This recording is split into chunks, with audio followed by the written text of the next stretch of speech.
കോയമ്പത്തൂരിനും പാലക്കാടിനും ഇടയിലുള്ള ഒരു വിജനമായ പ്രദേശം. പല്ലവദേശമെന്നായിരുന്നു അവിടുത്തെ ആദ്യകാല പേര്. യുദ്ധങ്ങളും മഴയുടെ ദൗർലഭ്യവും കൊണ്ട് ഇന്ന് അവിടമാകെ ഉണങ്ങിയ മരുഭൂമി പോലെയായിട്ടുണ്ട്. ഇപ്പോൾ സുടുകാടെന്നാണ് തമിഴിൽ ആ സ്ഥലത്തെ വിളിക്കുന്നത്. കാരണം മറ്റൊന്നുമല്ല, പട്ടിണിയും രോഗങ്ങളും ബാധിച്ച് മരിച്ച ആൾക്കാരെ ബ്രിട്ടീഷുകാർ ഇവിടെയാണ് കൊണ്ടുവന്ന് ദഹിപ്പിച്ചിരുന്നത്. അതിനുവേണ്ടി അവിടെ തന്നെയുള്ളൊരു ദരിദ്ര കുടുംബത്തെ അവർ ചുമതലപ്പെടുത്തി. ശവങ്ങൾ ദഹിപ്പിക്കാനുള്ള കൂലിയായി കിട്ടുന്ന അരിയും മറ്റു സാധനങ്ങളും കൊണ്ടാണ് അവർ വിശപ്പടക്കിയിരുന്നത്. ശവശരീരങ്ങൾ കിട്ടാതെ വരുന്ന സമയത്ത് അവർ മുഴുവനും പട്ടിണിയിലായിരുന്നു. ദിവസങ്ങളോളം പട്ടിണി കിടന്ന് അവരിൽ പലരും മരിച്ചു. അവസാനം അവിടെ ആകെ 4 പേര് മാത്രം അവശേഷിച്ചു. പൊന്നയും അവൻ്റെ ഭാര്യ കാളുവും, മകൾ രാക്കുവും, മകൻ 10 വയസ്സുകാരൻ നാച്ചിയും. അങ്ങനെ വർഷങ്ങൾ പലത് കടന്നുപോയി. ബ്രിട്ടീഷുകാർ ഇന്ത്യ വിട്ടുപോയതും ഇന്ത്യക്ക് സ്വാതന്ത്ര്യം കിട്ടിയതൊന്നും ഇവർ അറിഞ്ഞതേയില്ല. അലഞ്ഞു തിരിഞ്ഞ് നടക്കുന്ന പന്നിയെയും എലികളെയും ചുട്ടുതിന്ന് അവർ അങ്ങനെ കഴിഞ്ഞു. ഇടയ്ക്കിടെ കോയമ്പത്തൂരിൽ നിന്ന് പാലക്കാട്ടിലേക്ക് കച്ചവടത്തിന് വരുന്ന പാണ്ടികളിൽ ഒരുവനുമായി കാളു ഇഷ്ടത്തിലായി. അവൾ അവൻ്റെ മുന്നിൽ എല്ലാം സമർപ്പിച്ചു. അവൾ ആ കുടുംബത്തെ ഉപേക്ഷിച്ച് ആ പാണ്ടിയോടൊപ്പം അവിടെ നിന്ന് പോകാനുള്ള തയ്യാറെടുപ്പുകൾ തുടങ്ങി. എന്നാൽ പാണ്ടിയുടെ ചിന്ത മറ്റൊന്നായിരുന്നു. അയാളുടെ കണ്ണ് കാളുവിൻ്റെ മകൾ രാക്കുവിലായിരുന്നു. ഒരു ദിവസം രാത്രിയിൽ സ്വന്തം ഭർത്താവിനും മകൾക്കും വിഷം കൊടുത്തു കൊല്ലാൻ കാളു തീരുമാനിച്ചു. വിഷമെന്ന് പറഞ്ഞാൽ ശവശരീരം കത്തിക്കുന്നതിന് കുറച്ചു മുമ്പ് അവർ ശവത്തിൻ്റെ വായിലേക്ക് ഒഴിക്കുന്ന ഒരു മരുന്ന്. അത് ഉള്ളിൽ പോയാൽ പിന്നെ ജീവന് ശരീരത്തിൽ നിൽക്കാൻ കഴിയില്ല. ചിതയിൽ വയ്ക്കുന്നതിന് മുമ്പേ മരണം ഉറപ്പാക്കാനാണ് അവർ അങ്ങനെ ചെയ്യുന്നത്. അബദ്ധത്തിൽ പോലും ദഹിപ്പിക്കുന്ന സമയത്ത് ജീവൻ പോകാൻ പാടില്ല. രാത്രി മുഴുവനും അവിടെ അലഞ്ഞെങ്കിലും പൊന്നയ്ക്ക് അന്നത്തെ ആഹാരത്തിന് വേണ്ടതൊന്നും ലഭിച്ചില്ല. കടുത്ത വിശപ്പോടെ അയാൾ കുടിലിലേക്ക് തിരിച്ചു നടന്നു. അതേസമയം കാളു അവളുടെ പുതിയ കാമുകനുമായി നാടുവിടാനുള്ള ഒരുക്കത്തിലായിരുന്നു. എന്നാൽ അപ്പോഴാണ് പാണ്ടി ഒരു നിബന്ധന അവൾക്ക് മുന്നിൽ വച്ചത്. ഇവിടെ നിന്ന് പോകുന്നതിന് മുമ്പേ അവളുടെ മകൾ രാക്കുവിനെ അയാളുടെ മുതലാളിക്ക് കാഴ്ചവെക്കണം. പട്ടിണിയും കഷ്ടപ്പാടും കൊണ്ട് നട്ടം തിരിഞ്ഞ കാളു പാണ്ടിയുടെ ആഗ്രഹത്തിന് സമ്മതിച്ചു. അന്ന് രാത്രിയിൽ രാക്കുവിനെ മുതലാളിക്ക് കൊടുത്ത് പാണ്ടിയോടൊപ്പം രക്ഷപ്പെടാൻ അവൾ തീരുമാനിച്ചു. അപ്പനെ തിരയാനായി നാച്ചിയെ അവൾ കാട്ടിലേക്ക് പറഞ്ഞു വിട്ടു. തിരിച്ചു വരുമ്പോൾ അവർക്ക് കുടിക്കാൻ വെച്ചിരുന്ന പുല്ലരിക്കഞ്ഞിയിൽ അവൾ വിഷം കലർത്തി. വെറും കൈയോടെ വിശന്ന അവശനായി കുടിലിലേക്ക് വന്ന പൊന്ന കണ്ടത് തൻ്റെ മകളെ ബലാത്സംഗം ചെയ്യുന്ന വയസ്സൻ തമിഴനെയാണ്. പൊന്ന കയ്യിലുണ്ടായിരുന്ന കോടാലി കൊണ്ട് അയാളുടെ കഴുത്തിൽ ആഞ്ഞുവെട്ടി. ഒരലർച്ചയോടെ ആ കിഴവൻ രാക്കുവിൻ്റെ ശരീരത്തിൽ നിന്ന് താഴെ വീണു. അയാളുടെ ശരീരം വലിച്ചു നീക്കി പൊന്ന മകളെ കുലുക്കി വിളിച്ചു. എന്നാൽ അവൾക്ക് അനക്കമുണ്ടായിരുന്നില്ല. തൻ്റെ മകൾ മരിച്ചെന്നറിവ് പൊന്നയ്ക്ക് ഭ്രാന്ത് പിടിപ്പിക്കുന്നുണ്ടായിരുന്നു. അയാൾ കോടാലി കൊണ്ട് ആ തമിഴനെ വെട്ടി നുറുക്കി. അപ്പോഴാണ് കാളുവും പാണ്ടിയും അവിടേക്ക് വന്നത്. കഷ്ണങ്ങളായി കിടക്കുന്ന തൻ്റെ മുതലാളിയെ കണ്ട് പാണ്ടിക്ക് കാര്യം മനസ്സിലായി. അവൻ തൻ്റെ അരയിൽ കരുതിയിരുന്ന കത്തി പുറത്തെടുത്തു. മകളുടെ ശരീരം മടിയിൽ കിടത്തി കരഞ്ഞുകൊണ്ടിരുന്ന പൊന്നയുടെ പുറത്തേക്ക് അവൻ ആ കത്തി കുത്തിക്കയറ്റി. വേദനയോടെ പൊന്ന തിരിഞ്ഞു നോക്കി. തന്നെ കുത്തിയവനോടൊപ്പം കാളുവിനെ കണ്ട് അവൻ്റെ നിയന്ത്രണം വിട്ടു. പൊന്നയുടെ കോടാലി കൊണ്ടുള്ള ഒറ്റ വെട്ടിൽ ആ പാണ്ടിയുടെ കഴുത്തു മുറിഞ്ഞ് രക്തം പുറത്തു ചാടി. അവൻ പുറകിലേക്ക് മറിഞ്ഞു വീണു. മുറിവേറ്റ വേട്ടമൃഗത്തെ പോലെ അയാൾ കാളുവിൻ്റെ മുകളിൽ പാഞ്ഞു കയറി. അവൻ്റെ പെരുവിരലുകൾ കാളുവിൻ്റെ കണ്ണിൽ കുത്തിക്കയറ്റി. താഴേക്ക് വീണ കാളുവിൻ്റെ നെഞ്ചിൽ പൊന്ന കോടാലി കൊണ്ട് വെട്ടി. എന്നാൽ അവൻ്റെ ദേഷ്യം അടങ്ങിയിട്ടില്ലായിരുന്നു. അവൻ അവളെ കോടാലി കൊണ്ട് വെട്ടി നുറുക്കി. ആ കുടിലിനകത്ത് മുഴുവനും ചോരയും മാംസവും എല്ലും കഷ്ണങ്ങളും കൊണ്ട് നിറഞ്ഞു. പൊന്ന പുറത്തേക്കിറങ്ങി തൻ്റെ കുഞ്ഞുമകൾക്ക് വേണ്ടി ഒരു ചിതയൊരുക്കി. അയാളുടെ കണ്ണുകൾ നിറഞ്ഞൊഴുകുന്നുണ്ടായിരുന്നു. അപ്പോഴേക്കും വിശപ്പ് കൊണ്ട് അയാൾ ആകെ തളർന്നുപോയി. കുറച്ചു നേരം ആ ചിതയുടെ അടുത്ത് അയാൾ കിടന്നു. ഒരു ചെറിയ മയക്കത്തിന് ശേഷം പൊന്ന കുടിലിൻ്റെ ഉള്ളിലേക്ക് നടന്നു. അയാളുടെ കാൽ താഴെ കഷ്ണങ്ങളായി കിടന്ന ആ വയസ്സൻ തമിഴൻ്റെ ഹൃദയത്തിൽ തട്ടി. ഒരു വന്യമൃഗത്തിൻ്റെ അത്യാർത്തിയോടെ പൊന്ന അത് കൈകൊണ്ടെടുത്ത് കടിച്ചു പറിച്ചു തിന്നു. അത് കഴിച്ച ശേഷവും വിശപ്പ് മാറാത്തതിനാൽ അയാൾ തറയിലിരുന്ന ശേഷം അവിടെ കിടന്ന മാംസകഷ്ണങ്ങൾ ഓരോന്നായി കടിച്ചു പറിച്ച് തിന്നാൻ തുടങ്ങി. ഭ്രാന്തമായ ഒരു ആവേശത്തോടെ അയാൾ ആ ശവശരീരങ്ങൾ തിന്നു തീർത്തു. അപ്പോഴാണ് തനിക്ക് പുറകിൽ ഒരു അനക്കം പൊന്ന അറിഞ്ഞത്. തൻ്റെ മകൻ നാച്ചിയെ അയാൾ അവിടെ കണ്ടു. മകനെ കണ്ട പൊന്ന നാച്ചിയുടെ അടുത്തേക്ക് ചെന്നു. അയാൾ അവനെ കെട്ടിപ്പിടിച്ച് കരഞ്ഞു. അപ്പാ, ഭയങ്കര വിശപ്പ്, ഞാൻ ചത്തുപോകുമെന്ന് തോന്നുന്നു. നാച്ചി കരച്ചിലിൻ്റെ വക്കോളം എത്തിയിരുന്നു. പൊന്ന മകനെ കുറച്ച് പുറകിലേക്ക് മാറ്റി നിർത്തി. മോനിവിടെ നിൽക്കണം, അപ്പ തിന്നാനുള്ളതുമായി വരാം. അത്രയും പറഞ്ഞ് പൊന്ന അകത്തേക്ക് കയറിപ്പോയി. അയാൾ അകത്ത് ചിതറിക്കിടന്നിരുന്ന മാംസകഷ്ണങ്ങളിൽ കുറച്ച് തൻ്റെ മകന് വേണ്ടി എടുത്തുകൊണ്ടുവന്നു. ഇതാ കഴിച്ചോ, പുറംനാട്ടിലെ ചില പന്നികളുടെ ഇറച്ചിയാണ്. മകനെ, നീ കഴിച്ചോ, നല്ല ശക്തിയുണ്ടാവും. എന്നിട്ട് നമുക്ക് ചെയ്തു തീർക്കാൻ കുറച്ച് ജോലിയുണ്ട്. ചോരയൊലിക്കുന്ന മാംസം നാച്ചിയുടെ കയ്യിൽ കൊടുത്തുകൊണ്ട് പൊന്ന പറഞ്ഞു. മകളുടെ ശരീരം ദഹിപ്പിക്കണം. പൊന്നയുടെ മനസ്സിൽ അത് മാത്രമായിരുന്നു ചിന്ത. അയാൾ ശവം ചിതയിൽ വയ്ക്കുന്നതിന് മുമ്പ് വായിലേക്ക് ഒഴിക്കുന്ന മരുന്ന് കയ്യിലെടുത്തു. എന്നാൽ അതിലുണ്ടായിരുന്ന മരുന്ന് വളരെ കുറച്ചു മാത്രമായിരുന്നു. ഇത് പൊന്നയിൽ സംശയമുണ്ടാക്കി. അവൻ അവിടെ മുഴുവനും തിരഞ്ഞു. അയാൾ അടുപ്പത്ത് വെച്ചിരുന്ന പാത്രത്തിലെ കഞ്ഞി കണ്ടു. അത് മണപ്പിച്ച പൊന്നയ്ക്ക് കാര്യങ്ങളെല്ലാം മനസ്സിലായി. തന്നെയും മകളെയും കൊല്ലാനായി കാളു പുൽക്കഞ്ഞിയിൽ മരുന്ന് ചേർത്തിരിക്കുന്നു. നീറുന്ന ഹൃദയത്തോടെ പൊന്ന ഒരു കരണ്ടിയിൽ കുറച്ചു മരുന്ന് തൻ്റെ മകളുടെ വായിലേക്ക് ഒഴിച്ചു കൊടുത്തു. പെട്ടെന്ന് അവളുടെ കണ്ണുകൾ തുറന്നു. അവൾ ഞെളിപിരി കൊള്ളാൻ തുടങ്ങി. ഈശ്വര, എൻ്റെ മോൾക്ക് ജീവനുണ്ടായിരുന്നോ? പൊന്ന തൻ്റെ മകളെ കുലുക്കി വിളിച്ചു.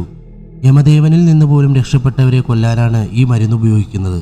അയാളുടെ വിളി കേൾക്കാൻ പറ്റാത്ത ദൂരത്തേക്ക് രാഘുവിൻ്റെ ജീവൻ പോയിരുന്നു. അവളുടെ വായിൽ നിന്നും നുരയും പതയും ഒഴുകി. തൻ്റെ ഇതുവരെയുള്ള അനുഭവങ്ങളിൽ ഒരിക്കൽ പോലും ഇങ്ങനെ സംഭവിച്ചിട്ടില്ല. എൻ്റെ മകളെ ഞാനാണ് കൊന്നത്. ഇനി ഈ ഭൂമിയിൽ ജീവിക്കാൻ എനിക്ക് അനുവാദമില്ല. പൊന്ന സ്വയം കുറ്റപ്പെടുത്തിക്കൊണ്ട് മകളെ കയ്യിൽ കിടത്തി പുറത്തേക്ക് പോയി. അയാൾ തനിക്ക് വേണ്ടി കൂടി ഒരു ചിതയൊരുക്കി. ഒന്നും മനസ്സിലാകാതെ അവിടെ നോക്കി നിന്ന മകനെ പൊന്ന അടുത്തേക്ക് വിളിച്ചു. നിന്റെ അപ്പാവും തങ്കച്ചിയും മരിച്ചു. ഞങ്ങളുടെ ദേഹം ചട്ടപ്പടി ദഹിപ്പിക്കേണ്ടത് നീയാണ്. കടവുൾ നമ്മൾക്ക് മാത്രമാണ് അതിന് അധികാരം തന്നിട്ടുള്ളത്. അതെൻ്റെ മോൻ ചെയ്യണം. അപ്പയുടെയും രാഘുവിൻ്റെയും ശരീരം മോൻ ദഹിപ്പിക്കണം. അത് കഴിഞ്ഞാൽ നീ ഇവിടെ നിൽക്കരുത്. ഇവിടം വിട്ടു പോയിക്കോളണം. ശരിയപ്പാ. പൊന്നകത്ത് നിന്ന് മകളുടെ ശവമെടുത്ത് പുറത്തേക്ക് നടന്നു. അയാൾ അത് അവിടെ ഒരുക്കി വച്ചിരുന്ന ചിതയിലേക്ക് വച്ചു. എന്നിട്ട് ശരീരത്തിന് മുകളിൽ വിറകടുക്കി. കുറച്ചുനേരം സ്വയം മകനെ നോക്കി അയാൾ നിന്നു. ഒന്നും മനസ്സിലാകാതെ അയാൾ കൊടുത്ത മാംസകഷ്ണങ്ങൾ കടിച്ചു പറിക്കുകയായിരുന്നു അവൻ. പൊന്ന വീണ്ടും കുടിലിൻ്റെ ഉള്ളിൽ കയറി. തൻ്റെ ഭാര്യ മരുന്ന് ചേർത്ത കഞ്ഞി മുഴുവനും അയാൾ കുടിച്ചു. പുറത്തു തങ്ങളുടെ കുലദൈവമായ യമദേവന്റെ മുന്നിലെ വിളക്കിൽ എണ്ണയൊഴിച്ച് കത്തിച്ചു. കുറച്ചുനേരം പൊന്ന അവിടെ നിന്ന് പ്രാർത്ഥിച്ചു. കയ്യിൽ കരുതിയ പന്തം അയാൾ എണ്ണയിൽ നനച്ചു. കുലദൈവത്തെ വിളിച്ചുകൊണ്ട് അയാൾ ആ പന്തം കൊളുത്തി. ഇനി അധിക സമയം പിടിച്ചു നിൽക്കാനാവില്ലെന്ന് പൊന്നന് ഉറപ്പുണ്ടായിരുന്നു. മകളുടെ ചിത കൊളുത്തിയ ശേഷം അവൻ പന്തം തൻ്റെ മകൻ നാച്ചിയുടെ കയ്യിൽ കൊടുത്തു. മകനെ, അപ്പ കിടക്കാൻ പോവുകയാണ്. ഞാൻ പറഞ്ഞതുപോലെ നീ ചെയ്യണം. പൊന്നയുടെ വായിൽ നിന്ന് രക്തം തെറിച്ചു. അവൻ നേരെ സ്വന്തം ചിതയിലേക്ക് ചെന്ന് വീണു. കുറച്ചുനേരം ഞെളിവിരി കൊണ്ട ശേഷം പൊന്ന നിശ്ചലമായി. ഒരു യന്ത്രത്തെ പോലെ നാച്ചി കയ്യിലിരുന്ന പന്തം തറയിൽ കുത്തി നിർത്തി. അവൻ പൊന്നന്റെ ശരീരത്തിന്റെ മുകളിൽ വിറകടുക്കി. കുലദൈവത്തെ മനസ്സിൽ ധ്യാനിച്ചുകൊണ്ട് ആ ചിതയ്ക്ക് അവൻ തീ കൊളുത്തി. പുലർച്ചെ 2 ചിതയും കത്തിത്തീരുന്നതുവരെ നാച്ചി അവിടെ കാത്തിരുന്നു. അവിടെ 2 ചാരക്കൂമ്പാരമായ ശേഷം നാച്ചി വീടിൻ്റെ ഉള്ളിലേക്ക് പോയി. അവന് വിശക്കുന്നുണ്ടായിരുന്നു. എന്നാൽ അത് അവൻ്റെ ഉള്ളിലെ തീയായിരുന്നു. അവൻ അകത്ത് കണ്ട മാംസകഷ്ണങ്ങൾ ഓരോന്നായി കടിച്ചു പറിച്ചു. വയറ് നിറഞ്ഞ ശേഷം അവൻ ആ വീട് മുഴുവനും മരിച്ചു പെറുക്കി. ചോരയിൽ നനഞ്ഞു കിടക്കുന്ന അപ്പയുടെ കോടാലി നാച്ചി കയ്യിലെടുത്തു. അവൻ്റെ ഉള്ളിൽ അപ്പ മരിക്കും മുമ്പ് പറഞ്ഞ വാചകങ്ങൾ മുഴങ്ങി. നീ ഇവിടെ നിൽക്കരുത്. ഇവിടം വിട്ട് ഓടിപ്പോയിക്കൊള്ളാം. കോടാലിയിൽ ഉണങ്ങിപ്പിടിച്ചിരുന്ന ചോര നക്കി തുടച്ചുകൊണ്ട് നാച്ചി അവിടെ നിന്ന് യാത്രയായി. അതെ, ഇവിടെ നിന്നാണ് നരഭോജികളുടെ ആരംഭം. പാലക്കാടിനും കോയമ്പത്തൂരിനും ഇടയിലെ ഒരു കാട്ടുവഴി. നാച്ചിക്ക് കടുത്ത വിശപ്പായിരുന്നു. അവൻ്റെ ആമാശയത്തിൽ തീ പിടിച്ചിരുന്നു. കാട്ടുവഴിയിൽ കണ്ട പൂച്ചകളെയും കാട്ടുപന്നികളെയും അവൻ വെട്ടിവീഴ്ത്തി. അവയുടെ പച്ച മാംസം ഭക്ഷിച്ച് ഉള്ളിൽ കത്തിപ്പടർത്തിക്കൊണ്ടിരുന്ന വിശപ്പിൻ്റെ തീ അണയ്ക്കാനുള്ള ശ്രമം നടത്തി. അടങ്ങാത്ത ദേഷ്യവും വെറുപ്പും ഈ ലോകത്തിലെ സർവ്വജീവികളോടും അവന് തോന്നി. എല്ലാം നശിപ്പിച്ച് ഒരൊറ്റയാനെ പോലെ നാച്ചി ആ കാട്ടുവഴിയിലൂടെ നടന്നു. ദിവസങ്ങൾ പലതും കടന്നുപോയി. അവൻ ഉടുത്തിരുന്ന കോണകം നഷ്ടപ്പെട്ടതുപോലും നാച്ചി അറിഞ്ഞില്ല. പല മൃഗങ്ങളെയും കൊന്ന് പച്ച മാംസം ഭക്ഷിച്ചിട്ടും അവന് മതിയായില്ല. എന്തോ നല്ലത് തനിക്ക് കിട്ടാതെ ഇരിക്കുന്നത് പോലെ അവന് അനുഭവപ്പെട്ടു. അലഞ്ഞു തിരിഞ്ഞ അവൻ്റെ ശരീരത്തിൽ മുഴുവനും പൊടിയും അഴുക്കും ഒട്ടിപ്പിടിച്ചു. അവൻ്റെ മുടി മുഴുവനും ജടയായി. അവനിൽ നിന്ന് മനുഷ്യസഹജമായ ശബ്ദങ്ങൾ പുറത്തേക്ക് വന്നതേയില്ല. അവൻ കാട്ടുപന്നിയെപ്പോലെ അമറി. അവനെ പേടിച്ച് കാട്ടുമൃഗങ്ങൾ പോലും അവിടേക്ക് വരാതെയായി. പട്ടിണി കിടന്ന നാച്ച വീണ്ടും കാട്ടുവഴിയിലൂടെ മുന്നോട്ട് നടന്നു, കോയമ്പത്തൂരിലേക്ക്. വർഷം 1951. കോയമ്പത്തൂർ. ഡോ, താൻ കൊണ്ടുപോണ സാധനം എന്താണെന്ന് അറിയാലോ? ഷൺമുഖൻ ചെട്ടിയാർ ആഭരണങ്ങൾ വച്ച പൊതി മുരുകന് കൈമാറിയ ശേഷം അവനോട് പറഞ്ഞു. മധുര മീനാക്ഷി കോവിലിൽ നിന്നെടുത്ത അമ്മയുടെ ആഭരണങ്ങളാണ്. റോഡ് വഴിയോ ട്രെയിനിലോ പോയാൽ പോലീസ് പിടിക്കും. അതുകൊണ്ടാണ് നിന്നെ ഏൽപ്പിച്ചത്. ഈ കാട്ടിലെ മൃഗങ്ങളെക്കാളും വഴികൾ നന്നായി നിനക്കറിയാമെന്നല്ലേ വെപ്പ്? മുരുക, പാലക്കാട് നമ്മുടെ ആൾക്കാരുണ്ട്. അവിടെ വരെ നീ എത്തിക്കണം. എത്ര പേരെ വേണമെങ്കിലും നിനക്ക് കൂടെ കൂട്ടാം. അവരുടെ ശാപ്പാടും കാശ് ഞാൻ തന്നേക്കാം. പക്ഷേ ഇത് കൃത്യസ്ഥാനത്ത് തന്നെ എത്തണം. ശരി യജമാ, നിങ്ങൾക്ക് വേണ്ടി എൻ്റെ ഉയിരും ഞാൻ കൊടുക്കും. പക്ഷേ എല്ലാം കഴിഞ്ഞ ശേഷം മദ്രാസിൽ എനിക്ക് ജോലിയും എൻ്റെ കുടുംബത്തിന് അവിടെ താമസിക്കാനുള്ള സൗകര്യവും യജമാനൻ ഏർപ്പാട് ചെയ്ത് തരണം. നീ പേടിക്കാതെ മുരുക. സാധനം അവിടെ കിട്ടിയെന്ന കമ്പി കിട്ടിയാൽ അപ്പോൾ തന്നെ അടുത്ത ട്രെയിനിൽ നിന്നെ ഞാൻ മദ്രാസിൽ കൊണ്ടുപോകും. അയ്യാ, കുറച്ച് പണം വേണം. ഇത് കടവുളിൻ്റെ പൊരുളാണ്. കാടിൻ്റെ ദേവതയ്ക്ക് ഒരു മൃഗക്കുരുതി കൊടുക്കണം. പിന്നെ ഊരിലെ എല്ലാവർക്കും ഒരു നേരം ശാപ്പാടും. അതിനുള്ളതൊക്കെ ചേർത്ത് നീ ഇത് വച്ചോ മുരുക. മുരുകൻ ചെട്ടിയാർ വച്ചു നീട്ടിയ പണക്കിഴിയും വാങ്ങി പുറത്തേക്ക് നടന്നു. ബ്രിട്ടീഷുകാർ വളരെ മുമ്പ് തന്നെ നോട്ടമിട്ടതായിരുന്നു മീനാക്ഷി കോവിലിലെ ആഭരണങ്ങൾ. എന്നാൽ അവിടുത്തെ നാട്ടുകാരുടെ കരുതൽ കൊണ്ട് അവർക്കത് കൈക്കലാക്കാൻ പറ്റിയില്ല. ബ്രിട്ടീഷുകാർ പോയ ശേഷം ഭരണം നാട്ടിലെ കള്ളന്മാരുടെ കയ്യിലായി. ക്ഷേത്ര പുനർനിർമ്മാണം എന്നൊക്കെ പറഞ്ഞ് അവർ വിലമതിക്കാനാവാത്ത ആഭരണങ്ങൾ അവിടെ നിന്നും മാറ്റി. ഇപ്പോൾ അത് കോയമ്പത്തൂരിൽ നിന്ന് പാലക്കാട് വഴി കൊച്ചിയിലെത്തിച്ച് കപ്പലിൽ വിദേശത്ത് കടത്താനുള്ള പദ്ധതിയിലാണവർ. കാട്ടുവഴിയിലൂടെ അത് ആരും അറിയാതെ കടത്താമെന്നവർ വിശ്വസിച്ചു. അതിന് ഇടനിലക്കാരനായ ചെട്ടിയാർ കണ്ടുപിടിച്ച മാർഗമാണ് ആദിവാസി മുരുകൻ. മുരുകൻ മനസ്സിൽ സ്വപ്നങ്ങൾ കണ്ടു തുടങ്ങിയിരുന്നു. അയാളുടെ യജമാനൻ കൊടുക്കുന്ന സാധനം സുരക്ഷിതമായി പാലക്കാട് എത്തിച്ചാൽ ഈ കാട്ടിൽ നിന്ന് മുരുകനെ മോചിപ്പിക്കാമെന്ന് അയാൾ ഉറപ്പു നൽകിയിട്ടുണ്ട്. മദ്രാസ് എന്ന സ്വർഗത്തിൽ സായിപ്പിനെ പോലെ സ്വന്തം ഭാര്യയും മകളുമായി ജീവിക്കുക, ഇത് മുരുകന്റെ സ്വപ്നമാണ്. ഒരേ ഒരു പ്രശ്നമെന്നത് പണ്ട് തേനും മരുന്നുമെല്ലാം എടുക്കാൻ കാട്ടിൽ പോയിട്ടുണ്ട്. എങ്കിലും മുരുകന് പാലക്കാട് പോകാനുള്ള കാട്ടുവഴി അത്ര നിശ്ചയമില്ലായിരുന്നു. അതിന് ഊരിലെ ചിലരുടെ സഹായം അവന് വേണ്ടിവരും. പണം കൊടുത്താൽ ആര് വേണമോ അവർ കൂടെ വരുമെന്ന് മുരുകന് ഉറപ്പുണ്ടായിരുന്നു. അങ്ങനെ ഒരാളുണ്ട്, ചിമ്പൻ. കാട്ടിൽ നിന്ന് തേനും മരുന്നും ഉണക്കിയ ഇറച്ചിയുമൊക്കെ പാലക്കാട് കൊണ്ടുപോയി വിൽക്കുന്നയാളാണ് ചിമ്പൻ. അവന് കാട്ടുവഴി പച്ചവെള്ളം പോലെ അറിയാം. തന്നെ സഹായിക്കാൻ അവന് കഴിയുമെന്ന് മുരുകൻ വിശ്വസിച്ചു. ചിമ്പാ, ചിമ്പാ, വേഗം പുറത്തിറങ്ങ്, മുരുകൻ ചിമ്പന്റെ കുടിലിന് മുന്നിൽ നിന്ന് വിളിച്ചു. എന്താടാ കോള്? വല്ല ഒറ്റയാനോ മാനോ വല്ലതും വീണോ? ഇല്ലടാ, വേറൊരു മലങ്കോള്. കൂലി ആദ്യമേ കിട്ടുന്ന ഒരു ജോലി. അതെന്ത് വേലയാണ്? നീ പാലക്കാട് പോയി കച്ചവടം ചെയ്യുന്നവനല്ലേ? നീ എനിക്കൊന്ന് കൂട്ടുവാ, എനിക്ക് അവിടെ വരെ പോവേണ്ട ഒരു കാര്യമുണ്ട്. നീ എന്തിനാ എന്നെ കൂടെ വിളിക്കുന്നത്? സായിപ്പ് നല്ല വഴിയല്ലേ വെട്ടിയിരിക്കുന്നത്, അതിലെ നേരെ നടന്നാൽ പോരെ? വല്ല കാളവണ്ടിയിൽ വന്നാൽ അതിൽ കയറിയാൽ പെട്ടെന്ന് എത്തുകയും ചെയ്യും. ആ വഴി പറ്റൂല ചിമ്പ, കാട്ടുവഴി തന്നെ പോണം. എന്താണ് കാട്ടുവഴിയോ? പെട്ടെന്ന് ചിമ്പന്റെ മുഖത്ത് വന്ന മാറ്റം മുരുകൻ ശ്രദ്ധിച്ചു. നിനക്ക് ഭ്രാന്താണോ? എന്തു പറ്റി ചിമ്പ? ഒറ്റയാനോ പുലിയോ ഇറങ്ങിയോ? അത് വല്ലതുമാണെങ്കിൽ കുഴപ്പമില്ലായിരുന്നു. ഇതവിടെ മനുഷ്യനെ തിന്നണ ഒരു പെയ്യുണ്ട്. നീ ഇത്രയും നാൾ ഊരിന് പുറത്തായിരുന്നത് കൊണ്ടാണ് ഇതൊക്കെ അറിയാത്തത്. നമ്മുടെ ഊർക്കാരെയും കൂട്ടി ഏകദേശം 10-40 പേരെ ആ പിശാച് തിന്നു. 1-2 വർഷങ്ങൾക്ക് മുമ്പ് മാടുകച്ചവടത്തിന് പോയ കുറേ നാട്ടുകാരെയും മാടുകളെയും അവൻ കടിച്ചു കീറി തിന്നു. പിന്നെ ആ പിശാചിനെ നശിപ്പിക്കാൻ മന്ത്രവാദികൾ, വീരന്മാർ, പോലീസ് എല്ലാവരും ശ്രമിച്ചു. പക്ഷെ അങ്ങോട്ട് പോയവരാരും പിന്നെ തിരിച്ചു വന്നില്ല. ഇപ്പോൾ എല്ലാവരും ആ വഴി മറന്നു. ആരും അതുവഴി പോകാറില്ല. കുറ്റിച്ചെടുകളും മണ്ണും വീണ് ആ വഴി ഇപ്പോൾ മനസ്സിലാവുകയേയില്ല. ആ പിശാച് ഊരിലേക്ക് വരാതിരിക്കാൻ വഴിയിൽ വലിയ കല്ലുകൾ കൊണ്ട് അടച്ചിട്ടുണ്ട്. നീ ആ വഴി പോണത് മനസ്സിൽ പോലും ആലോചിക്കണ്ട ചിമ്പ. നാട്ടുപാത വഴി പോകാൻ പറ്റില്ല. എൻ്റെ കയ്യിലുള്ളത് തിരുട്ടു മുതലാണ്, പോലീസ് പിടിക്കും. നീ എന്തൊക്കെ പറഞ്ഞാലും ഞാൻ വരില്ല മുരുക. ഞാനെന്നല്ല, ഈ ഊരിൽ ഒരാളും ആ വഴി പോകില്ല. ശരി ചിമ്പ, നീ വരണ്ട. മുരുകൻ അവിടെ നിന്നും തിരിഞ്ഞു നടന്നു. തമ്പി, നീ ആ തീരുമാനം വേണ്ട എന്ന് വയ്ക്ക്, ഇല്ലെങ്കിൽ നിന്റെ ഉയിരിന് ആപത്താണ്. ഈ കാട്ടിൽ കിടന്ന് പുഴുത്തു ചാകുന്നതിലും നല്ലത് ആ പിശാചിന്റെ കയ്യിൽ പോയി ചാടുന്നതാണ്, മുരുകൻ ആരോടൊന്നില്ലാതെ പറഞ്ഞു. ഏത് പിശാച് കുറുകെ വന്നാലും മുതലാളിക്ക് കൊടുത്ത വാക്ക് പാലിക്കുമെന്ന് മുരുകൻ ഉറപ്പിച്ചു. തൻ്റെ ഊരിൽ നിന്നും ആരെയും കൂട്ടിന് കിട്ടില്ല എന്ന് മുരുകന് മനസ്സിലായി.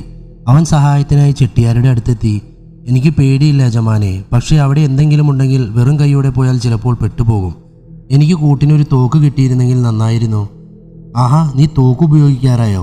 യജമാനെ, അവിടെ എന്തോ അപകടമുണ്ടെന്ന് പറയണത് സത്യം തന്നെയാണ്. എൻ്റെ രക്ഷയ്ക്കൊന്നും കിട്ടാതെ ഞാൻ പോവില്ല. അവസാനം സഹി കെട്ട് ചെട്ടിയാർ തൻ്റെ ഡബിൾ ബാരൽ ഗണ്ണ് കൊടുത്ത് സ്വന്തം മകനെ മുരുകന് കൂട്ടായി വിട്ടു. അന്ന് രാത്രി തന്നെ യാത്ര തിരിക്കാൻ അവർ തീരുമാനിച്ചു. പോയ കാര്യം കഴിഞ്ഞ ശേഷം മുരുകനെ വകവരുത്താൻ ചെട്ടിയാർ മകന് നിർദ്ദേശം നൽകിയിരുന്നു. അന്ന് കുലദൈവമായ മാടസ്വാമിയെ പൂജ ചെയ്ത് മുരുകൻ ചെട്ടിയാരുടെ മകനോടൊപ്പം യാത്രയായി. തൻ്റെ സുരക്ഷയ്ക്ക് വേണ്ടി മുരുകൻ വിഷം പുരട്ടിയ കത്തി കയ്യിൽ സൂക്ഷിച്ചിരുന്നു. അവർ കാട്ടുവഴിയിലൂടെ നടന്നു നീങ്ങി. ചിമ്പം പറഞ്ഞതുപോലെ അവിടെ മുഴുവനും കുറ്റിച്ചെടികൾ വളർന്നു നിന്നിരുന്നു. അവയെ വെട്ടിമാറ്റി മുരുകൻ മുൻപേ നടന്നു. തൻ്റെ തോളിൽ സൂക്ഷിച്ചിരിക്കുന്ന ആഭരണങ്ങൾ ജീവൻ പോയാലും വിട്ടുകൊടുക്കില്ല എന്ന് അവൻ ഉറപ്പിച്ചു. തുടർച്ചയായി നടന്നാലും 1.5 ദിവസമെങ്കിലും വേണം പാലക്കാടെത്താൻ. മുരുകൻ മനസ്സിൽ കണക്കുകൂട്ടി. കാട്ടുവാസികൾ മണ്ണിട്ട് മൂടിയ വഴി കടന്ന് അവർ മുന്നോട്ട് നടന്നു, മുന്നിൽ പതിയിരിക്കുന്ന ആ മരണത്തെ കാണാതെ. ഇതേസമയം നാച്ചി വഴിയരികിലെ ഒരു വൻമരത്തിൽ തൻ്റെ ഇരയ്ക്ക് വേണ്ടി കാത്തിരിക്കുകയായിരുന്നു. മാസങ്ങളായി അവന് മനുഷ്യമാംസം ഭക്ഷിക്കുവാൻ കിട്ടിയിട്ട് ഇപ്പോൾ അവൻ്റെ കൈകരുത്ത് പല ഇരട്ടിയായിരുന്നുവെങ്കിലും കോടാലിയുടെ മൂർച്ച നഷ്ടപ്പെട്ടിരുന്നു. പെട്ടെന്ന് ദൂരെ നിന്ന് വരുന്ന ഒരു പ്രകാശം അവൻ കണ്ടു. അവർ 2 പേരാണ്. മുന്നിലൊരു പൊക്കം കുറഞ്ഞ മനുഷ്യനായിരുന്നു, പിന്നാലെ ഒരു ആരോഗ്യവാനും. കുറച്ച് നിമിഷങ്ങൾക്കുള്ളിൽ അവർ തൻ്റെ അടുത്ത് എത്തുമെന്നറിഞ്ഞ നാച്ചി അവരുടെ മുകളിലേക്ക് ചാടാനായി തയ്യാറായി നിന്നു. ആദ്യം ആരോഗ്യവാനായ മനുഷ്യനെ കൊല്ലണം, മറ്റവനെ കൊണ്ട് ശല്യമുണ്ടാവാൻ സാധ്യതയില്ല. മുരുകനും ചെട്ടിയാരുടെ മകനും നാച്ചി ഇരുന്ന മരത്തിന് താഴെ എത്തി. ശരവേഗത്തിൽ നാച്ചി ചെട്ടിയാരുടെ മകൻ്റെ മുകളിലേക്ക് ചാടി വീണു. അവനൊന്ന് തിരിയാൻ പോലും പറ്റുന്നതിന് മുമ്പേ നാച്ചിയുടെ കോടാലി അവൻ്റെ കഴുത്തിൽ വീണിരുന്നു. അടുത്ത വെട്ടിൽ അവൻ്റെ തല ശരീരത്തിൽ നിന്ന് വേർപെട്ടു. കഴുത്തിൽ നിന്ന് രക്തം അഗ്നിപർവ്വതം പൊട്ടും പോലെ നാച്ചിയുടെ മുഖത്തേക്ക് തെറിച്ചു വീണു. പെട്ടെന്നുള്ള ആക്രമണം കണ്ട് മുരുകനൊന്ന് നടുങ്ങി. ഓടി രക്ഷപ്പെടാൻ അവന് മനസ്സ് സമ്മതിച്ചില്ല. തൻ്റെ യജമാനൻ്റെ മകനെ കൊന്ന പിശാചിനെ കൊല്ലാൻ മുരുകൻ തീരുമാനിച്ചു. അവൻ വിഷം പുരട്ടിയ കത്തിയുമായി നാച്ചിക്ക് പുറകിൽ വന്നു. കുറേ നാളുകൾക്ക് ശേഷം കിട്ടിയ ആഹാരം വെട്ടിനുറുക്കുന്ന തിരക്കിലായിരുന്നു നാച്ചി. മുരുകൻ ആ കത്തി നാച്ചിയുടെ കുതുകിൽ കുത്തിക്കയറ്റി. ഒറ്റയാന്റെ ചിഹ്നം വിളി പോലെ അവൻ അലറി. തനിക്ക് പുറകിൽ നിന്ന മുരുകനെ ഒറ്റ വെട്ടിന് നാച്ചി കൊന്നു. 2 ശരീരങ്ങളും അവൻ ഒരുമിച്ചിട്ട് വെട്ടിനുറുക്കി. പല നാളായി പട്ടിണി കിടന്ന നാച്ചി കുറച്ച് സമയത്തിനുള്ളിൽ അവിടെ എല്ലുകൾ മാത്രം ഉപേക്ഷിച്ച് ബാക്കിയെല്ലാം അകത്താക്കി. വിശപ്പ് മാറിയ നാച്ചി എഴുന്നേറ്റ് നിന്ന് ആ കാട് വിറപ്പിക്കും പോലെ അലറി. തൻ്റെ കോടാലിയും കയ്യിലെടുത്ത് അവൻ മുരുകൻ വൃത്തിയാക്കിയിട്ട് കാട്ടുവഴിയിലൂടെ മുന്നോട്ട് നടന്നു. നാച്ചിയുടെ ശരീരത്തിൽ നിന്ന് രക്തം പുറത്തേക്ക് വരുന്നുണ്ടായിരുന്നു. മുരുകൻ കുത്തിയിറക്കിയ കത്തിയിലുണ്ടായിരുന്ന വിഷം നാച്ചിയുടെ ശരീരത്തിൽ കയറി തുടങ്ങിയിരുന്നു. നാച്ചിക്ക് അവൻ്റെ ശരീരം തളരുന്നത് പോലെ തോന്നി. അവൻ കുറേ ദൂരം സർവ്വശക്തിയും എടുത്ത് ഓടി. എന്നിട്ട് അടുത്ത് കണ്ട ആ വൻമരത്തിൽ വലിഞ്ഞു കയറി. ആ മരത്തിൻ്റെ ഏറ്റവും മുകളിലെ കൊമ്പിൽ അവനെത്തി. അവിടെ നിന്നും നാച്ചി ചുറ്റും നോക്കി. അവൻ്റെ കണ്ണുകളിൽ അത്ഭുതം വന്നു നിറഞ്ഞു. അതുവരെ അവൻ കണ്ട പോലെ ഒരു കാടല്ലായിരുന്നു. വീടുകളും കൃഷിയിടങ്ങളും കാളവണ്ടികളും എണ്ണമറ്റ മനുഷ്യരും അവിടെ ഉണ്ടായിരുന്നു. കോയമ്പത്തൂർ നഗരം. പെട്ടെന്ന് നാച്ചിയുടെ കണ്ണുകളിൽ ഇരുൾ വന്നു മൂടി. അവൻ കണ്ണുകൾ അടച്ചു. മുരുകൻ്റെ വിഷം അതിൻ്റെ പൂർണ്ണ ഫലം നൽകി. മരക്കൊമ്പിൽ പിടിച്ച് അവൻ്റെ കൈകൾ അയഞ്ഞു. പിടിവിട്ട് നാച്ചി വളരെ ഉയരത്തിൽ നിന്നും താഴേക്ക് വീണു.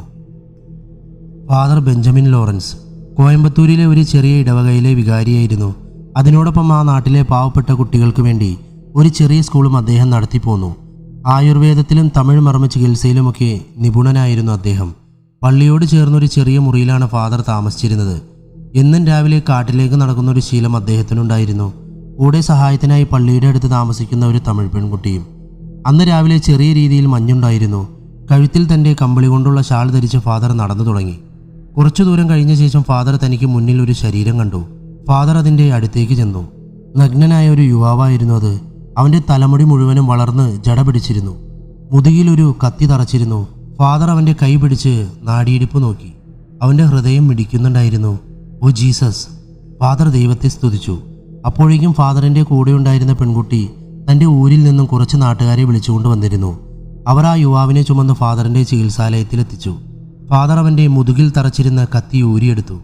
അബോധാവസ്ഥയിലും അവനൊന്ന് ഞെരുങ്ങി. ഫാദർ ആ മുറിവിൽ മരുന്ന് വെച്ച് തുന്നിക്കെട്ടി.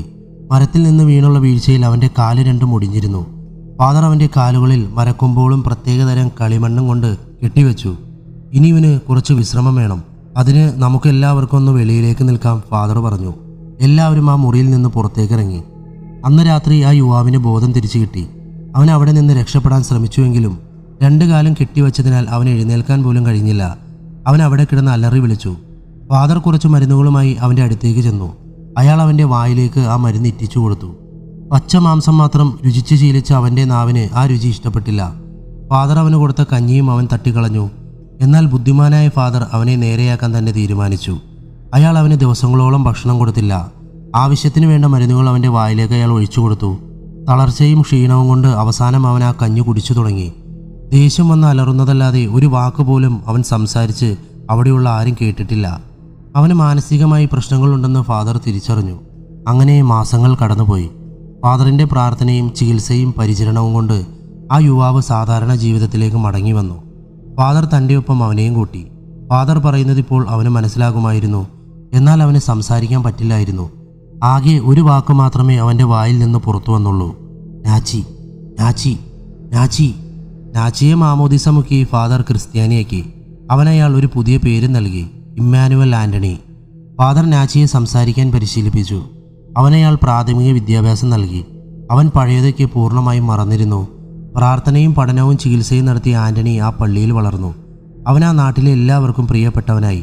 തൻ്റെ മരണശേഷം അവിടുത്തെ സ്കൂളും ചികിത്സാലയവും ആൻ്റണി നോക്കി നടത്തുമെന്ന് ഫാദർ വിശ്വസിച്ചു. എന്നാൽ ആൻ്റണിക്ക് താല്പര്യം മറ്റു ചിലതിലായിരുന്നു. അവൻ നല്ലതുപോലെ കെട്ടിടങ്ങൾ നിർമ്മിക്കും, മരപ്പണി ചെയ്യും. നാട്ടുകാരുടെ സഹായത്തോടെ ആൻ്റണി അവിടുത്തെ പള്ളി പുതുക്കി പണിതു. പണി പൂർത്തിയായ ശേഷം ആ പള്ളി കാണാൻ പല നാട്ടിൽ നിന്നും ആളുകളെത്തി. സായിപ്പന്മാർക്ക് പോലും ഇത്രയും നല്ല രീതിയിൽ പള്ളി ഇതുപോലെ പണിയാൻ പറ്റില്ലെന്ന് അവരവിടെ പറഞ്ഞു വരുത്തി. കോയമ്പത്തൂരിലല്ല, മദ്രാസ് പട്ടണത്തിൽ പോലും ഇത്രയും മനോഹരമായൊരു പള്ളി കാണില്ല. എന്നാൽ ആൻ്റണി ആരുടെയും പുകഴ്ത്തലുകൾ കേട്ടതേയില്ല. അവൻ്റെ മനസ്സിൽ ഫാദർ അവനോട് ആവശ്യപ്പെട്ടൊരു കാര്യമായിരുന്നു: കോയമ്പത്തൂരിൽ നിന്ന് പാലക്കാട് വരെയുള്ള ഏറ്റവും ദൂരം കുറഞ്ഞ പാതയുടെ നിർമ്മാണം.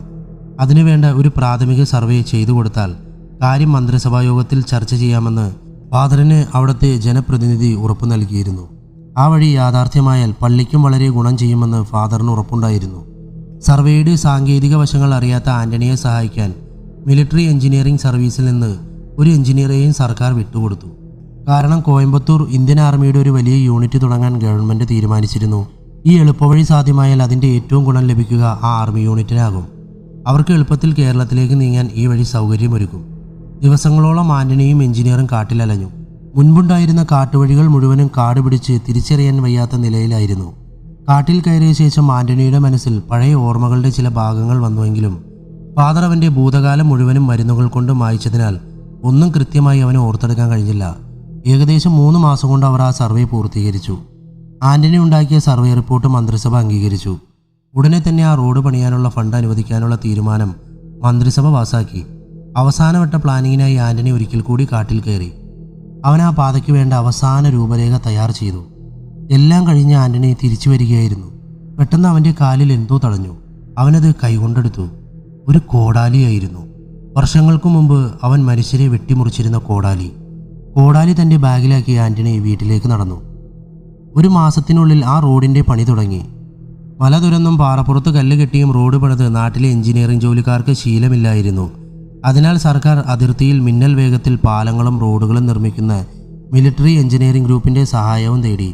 അങ്ങനെ ആർമി എഞ്ചിനീയറിംഗ് സർവീസിൻ്റെ ഒരു വിഭാഗമായിരുന്ന സൗത്തേൺ എഞ്ചിനീയറിംഗ് ഗ്രൂപ്പിൻ്റെ സഹായത്തോടെ ആ റോഡ് നിർമ്മാണം തകർത്തു നടന്നു. 1 രൂപ പോലും വാങ്ങാതെ ആന്റണി അവരോടൊപ്പം ജോലി ചെയ്തു. അവൻ്റെ കരുത്തിലും ബുദ്ധിവൈഭവത്തിലും കൂടെ ജോലി ചെയ്യുന്നവർ അതിശയപ്പെട്ടു. ഏകദേശം 9 മാസം കൊണ്ട് റോഡ് പണി പൂർത്തിയായി. അതിനുശേഷം പലരും ആന്റണിക്ക് ജോലി വാഗ്ദാനം ചെയ്തെങ്കിലും അവൻ പോയില്ല. ഫാദറിൻ്റെ കൂടെ ആ നാട്ടിൽ ജീവിക്കാനായിരുന്നു അവൻ്റെ തീരുമാനം. കോരിച്ചൊരിയുന്ന മഴയും നല്ല കാറ്റുമുള്ളൊരു ദിവസം അവിടെ അടുത്തുള്ളൊരു നാട്ടുകാരനെ പാമ്പ് കടിച്ചു. ഫാദർ അയാളെ ചികിത്സിക്കുവാൻ വേണ്ടി പുറത്തേക്ക് ഇറങ്ങിയതായിരുന്നു. നാട്ടുകാർ അയാളെ ചുമന്ന് ഫാദറിൻ്റെ ചികിത്സാലയത്തിലെത്തിച്ചു. പെട്ടെന്ന് അവിടെ ഒരു വലിയ കാറ്റടിച്ചു. ആ കാറ്റിൽ വർഷങ്ങൾ പഴക്കമുള്ളൊരു കെട്ടിടം തകർന്നു വീണു. തടികൊണ്ടുള്ള മേൽക്കൂര ഫാദറിൻ്റെ പുറത്തേക്ക് വീണു. അവിടെയുണ്ടായിരുന്ന നാട്ടുകാരിൽ ചിലരും ആ കെട്ടിടത്തിൻ്റെ ഉള്ളിലായി. ശബ്ദം കേട്ട് മുറിക്കുള്ളിലുണ്ടായിരുന്ന ആന്റണി പുറത്തു വന്നു. അവൻ കെട്ടിടത്തിൻ്റെ മുകളിൽ വീണ മരം ഉയർത്തി മാറ്റാൻ ശ്രമിച്ചു. എന്നാൽ നാട്ടുകാർ മുഴുവനും ശ്രമിച്ചിട്ടും ആ വലിയ മരം കുറച്ചു പൊക്കാൻ പോലും പറ്റിയില്ല. മരത്തിൻ്റെ അടിയിൽ പെട്ടു പിടയുന്ന ഫാദറിനെ കണ്ട് ആന്റണി ഒരു പ്രതിമ പോലെ നിന്നു. മോനെ ആന്റണി, മരം പൊക്കി മാറ്റാൻ പറ്റില്ല, മുറിക്കണം. അകത്ത് നല്ല കത്തിയോ അറക്കവാളോ ഉണ്ടെങ്കിൽ എടുത്തു വാ.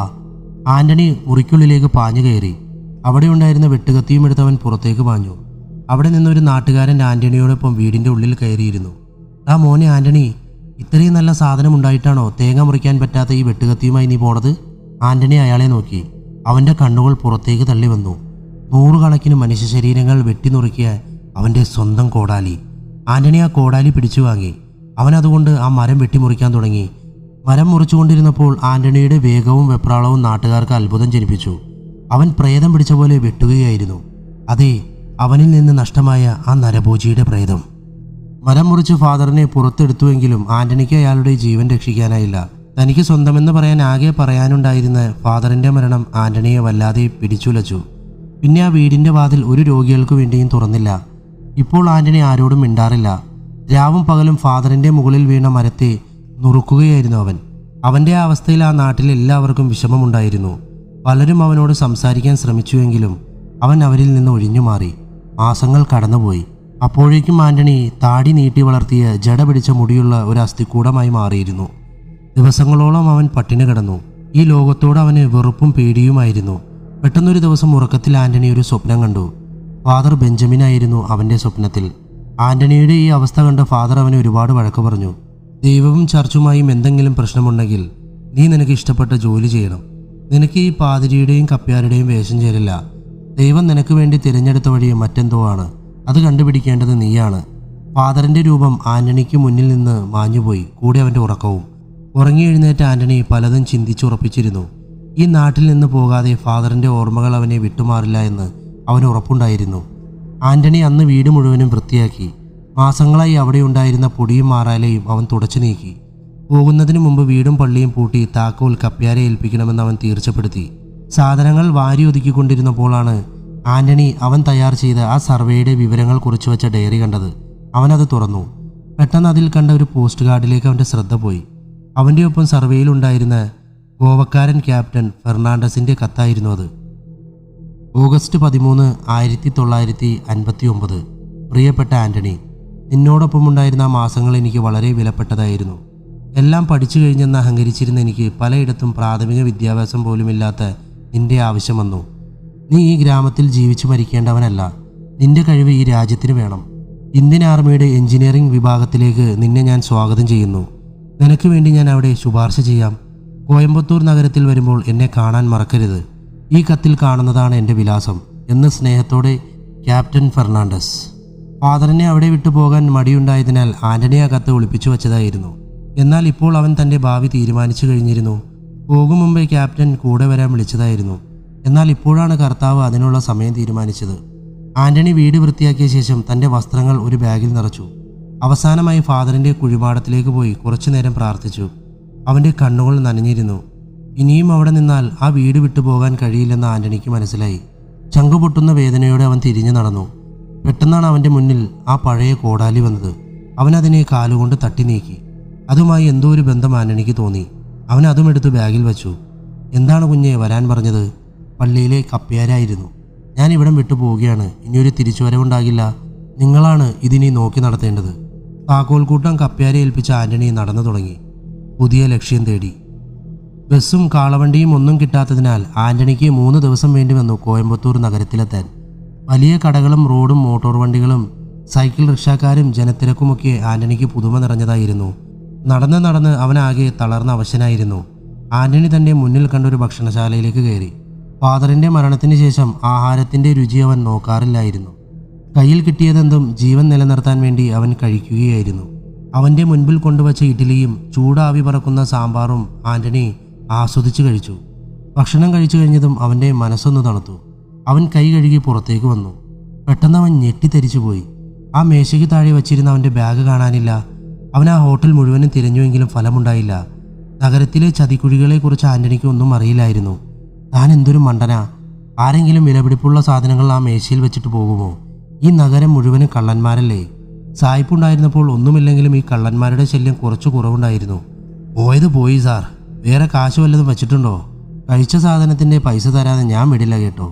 ഭാഗ്യത്തിന് കയ്യിലുണ്ടായിരുന്ന പൈസ മുഴുവനും അവൻ ഉടുപ്പിൻ്റെ പോക്കറ്റിലാണ് സൂക്ഷിച്ചിരുന്നത്. അവൻ ഭക്ഷണത്തിൻ്റെ കാശ് നൽകി. എന്തെങ്കിലും വിലപിടിപ്പുള്ള സാധനം അതിലുണ്ടായിരുന്നോ അനിയ? ഹോട്ടലിൻ്റെ ഉടമ ആന്റണിയോട് ചോദിച്ചു. ഉണ്ട്, ഒരു കോടാലി. കോടാലിയോ? ആന്റണിയുടെ മറുപടി കേട്ട് കടക്കാരൻ ചിരിച്ചുപോയി. വിലപ്പെട്ട ഒന്നുമില്ലെങ്കിൽ ഈ കള്ളന്മാരെ ഇവിടെയുള്ള ഏതെങ്കിലും ചവറ്റുകൂനയിൽ ഉപേക്ഷിക്കും. ആന്റണി ആ കടയിൽ നിന്നിറങ്ങി. ഇനി പോകേണ്ടത് ആർമി യൂണിറ്റിലേക്കാണ്. പലരോടും വഴി ചോദിച്ച് അവൻ ആർമി യൂണിറ്റിൻ്റെ പ്രധാന ഗേറ്റിലെത്തി. ക്യാപ്റ്റൻ റോബർട്ട് ഫെർണാണ്ടസിനെ കുറിച്ച് അവൻ അവിടെ അന്വേഷിച്ചു. എന്നാൽ മുഷിഞ്ഞ വസ്ത്രങ്ങളും പട്ടണത്തിന് ചേരാത്ത രൂപവുമുള്ള ആന്റണിയെ അവിടെ ഉണ്ടായിരുന്ന കാവൽക്കാർ സംശയത്തോടെയാണ് നോക്കിയത്. മലയാളം കലർന്ന തമിഴ് മാത്രം അറിയാവുന്ന ആന്റണിക്ക് കാര്യങ്ങൾ അവരെ പറഞ്ഞു മനസ്സിലാക്കിപ്പിക്കാൻ കഴിഞ്ഞില്ല. കൂടാതെ ക്യാപ്റ്റൻ അവനയച്ച കത്തും മോഷണം പോയ ബാഗിലായിരുന്നു. ഇനി അവിടെ നിന്നിട്ട് കാര്യമില്ലെന്ന് മനസ്സിലാക്കിയ ആന്റണി തിരിച്ചു നടന്നു. അവൻ്റെ മനസ്സ് ശൂന്യമായിരുന്നു. രാത്രിയോടെ അവൻ കോയമ്പത്തൂർ റെയിൽവേ സ്റ്റേഷൻ്റെ മുമ്പിലെത്തി. അവിടെ ഒരുപാട് പേര് വെറും തറയിൽ കിടക്കുന്നുണ്ടായിരുന്നു. തളർച്ച മൂലം ആന്റണിയും അവരോടൊപ്പം കിടന്നു. പാതിരാത്രിയിൽ ചെറിയൊരു അനക്കം കേട്ടാണ് അവൻ ഉണർന്നത്. തൻ്റെ അടുത്ത് നിന്നും ഒരാൾ ഓടിപ്പോകുന്നത് ആന്റണി കണ്ടു. അവൻ ചാടി എഴുന്നേറ്റു. പോക്കറ്റിലുണ്ടായിരുന്ന പണം നഷ്ടപ്പെട്ടിരിക്കുന്നു. ആന്റണി അയാളുടെ പുറകെ ഓടി. കുറേ ദൂരം ഓടിയ ശേഷം അയാൾ ഒരു ചേരി പ്രദേശത്തേക്ക് കയറി. അവിടെ വെച്ച് ആന്റണിയുടെ കണ്ണുകൾക്ക് അയാൾ നഷ്ടമായി. ആന്റണി പേയ് പിടിച്ച പട്ടിയെപ്പോലെ അവിടെ മുഴുവനും ഓടി നടന്നു. കുറച്ചു സമയത്തിന് ശേഷം അവിടെയുണ്ടായിരുന്ന ചെറിയൊരു കലുങ്കിൻ്റെ താഴെ 2 പേരെ ആന്റണി കണ്ടു. അവൻ ശബ്ദമുണ്ടാക്കാതെ അവരുടെ അടുത്തേക്ക് ചെന്നു. രാവിലെ മുതൽ തെണ്ടി നടന്നിട്ട് ആകെ കിട്ടിയത് ഈ കൂതറ ബാഗാണ്. അതിലാണെങ്കിൽ ആകെയുള്ളത് ഈ തുരുമ്പിച്ച കോടാലിയും കുറേ പഴയ തുണികളും. ഒരു ഓട്ട കാലണ പോലുമില്ല. അയാൾ ആ ബാഗിൽ നിന്ന് കോടാലി കയ്യിലേക്ക് മാറ്റിയ ശേഷം ബാക്കിയുണ്ടായിരുന്ന സാധനങ്ങൾ ദൂരേക്ക് വലിച്ചെറിഞ്ഞു. നീ പേടിക്കണ്ട, എനിക്ക് കുറച്ച് കാശ് കിട്ടിയിട്ടുണ്ട്. ആ റെയിൽവേ സ്റ്റേഷനിൽ ബോധം കെട്ട് കിടന്നുറങ്ങിയിരുന്ന ഒരുത്തൻ്റെ പോക്കറ്റിൽ നിന്ന് എടുത്തതാ. പക്ഷെ അവൻ ഉണർന്നു എൻ്റെ പുറകെ വന്നതുപോലെ എനിക്ക് തോന്നി. അയാൾ കുറച്ചു രൂപ കയ്യിലെടുത്ത് കൂട്ടുകാരന് കാണിച്ചു കൊടുത്തു.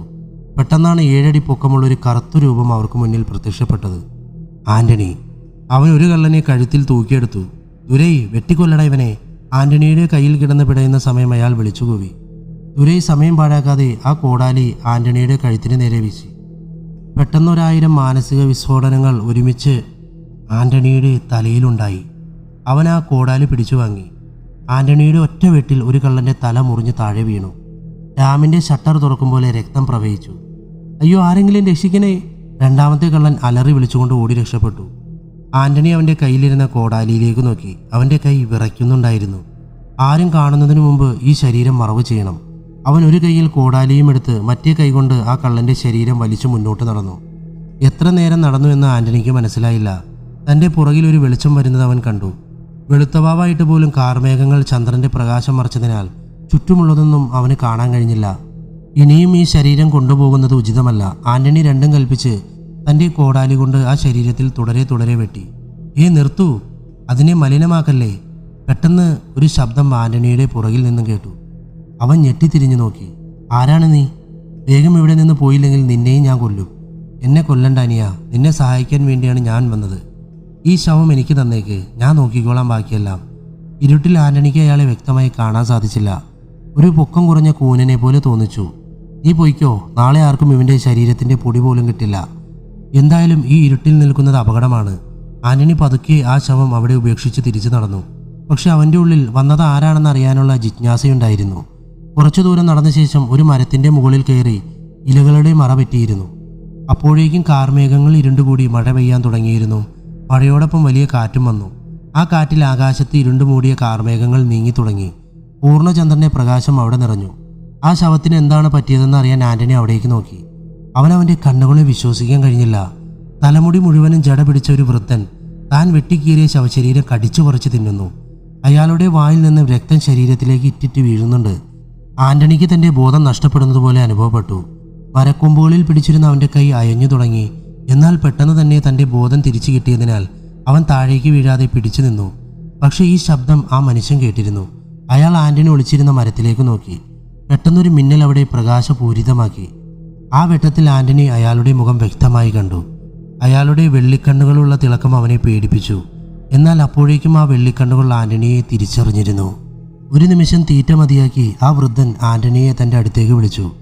എന്ത് ക്രൂരതയാണ് ഈ മനുഷ്യനോട് നിങ്ങൾ കാണിക്കുന്നത്? ആന്റണിക്ക് മനസ്സിൽ തോന്നിയ അമർഷം അടക്കി വയ്ക്കാൻ പറ്റിയില്ല. ജീവൻ ശരീരത്തിൽ ഉള്ളത് വരെയാണ് ഒരാൾ മനുഷ്യൻ. അത് പോയി കഴിഞ്ഞാൽ പിന്നെ മനുഷ്യനുമില്ല, മൃഗവുമില്ല, വെറും മാംസം മാത്രം. നീ ഇവനെ ആ ചതുപ്പിൽ തന്നെ ഉപേക്ഷിച്ചിരുന്നുവെങ്കിലും അവിടെയുള്ള കാട്ടുപൂച്ചകളും നായ്ക്കളും ഇവനെ ആഹാരമാക്കിയേനെ. ഞാനും അത്രേ ചെയ്തുള്ളൂ. വായിൽ നിന്നും ഒലിച്ച രക്തം വിരലുകൾ കൊണ്ട് തുടച്ച ശേഷം അയാൾ പറഞ്ഞു. നിനക്ക് ഭയമുണ്ടോ? എനിക്കൊന്നും അറിയില്ല. നിങ്ങൾ പറയുന്നതൊന്നും കേൾക്കുകയും വേണ്ട. ഈ പണി ചെയ്യുന്ന നിങ്ങളെ ദൈവം ഉറപ്പായും ശിക്ഷിക്കും. ആന്റണിക്ക് അയാളുടെ വാക്കുകൾ കേട്ട് തല ചുറ്റുന്ന പോലെ തോന്നി. മനുഷ്യമാംസമാണ് ഈ ലോകത്തിലെ ഏറ്റവും രുചിയുള്ളത്. നമ്മുടെ ഊരിൽ കടവുളിന് മുന്നേ മനുഷ്യക്കുരുതി നടത്താറില്ലേ? ആ മനുഷ്യ ശരീരം എന്താണ് ചെയ്യുന്നത്? ആന്റണിക്ക് ഉത്തരം കിട്ടിയില്ല.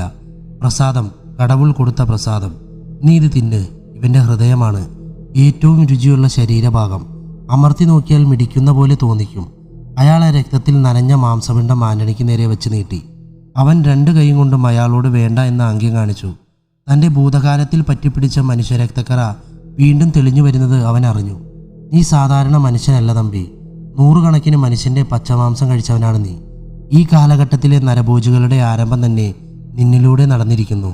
നിന്റെ ശരീരത്തിന് ചുറ്റുമുള്ള ഈ പ്രകാശവലയമാണ് അതിൻ്റെ തെളിവ്. ഇവിടെ നോക്ക്.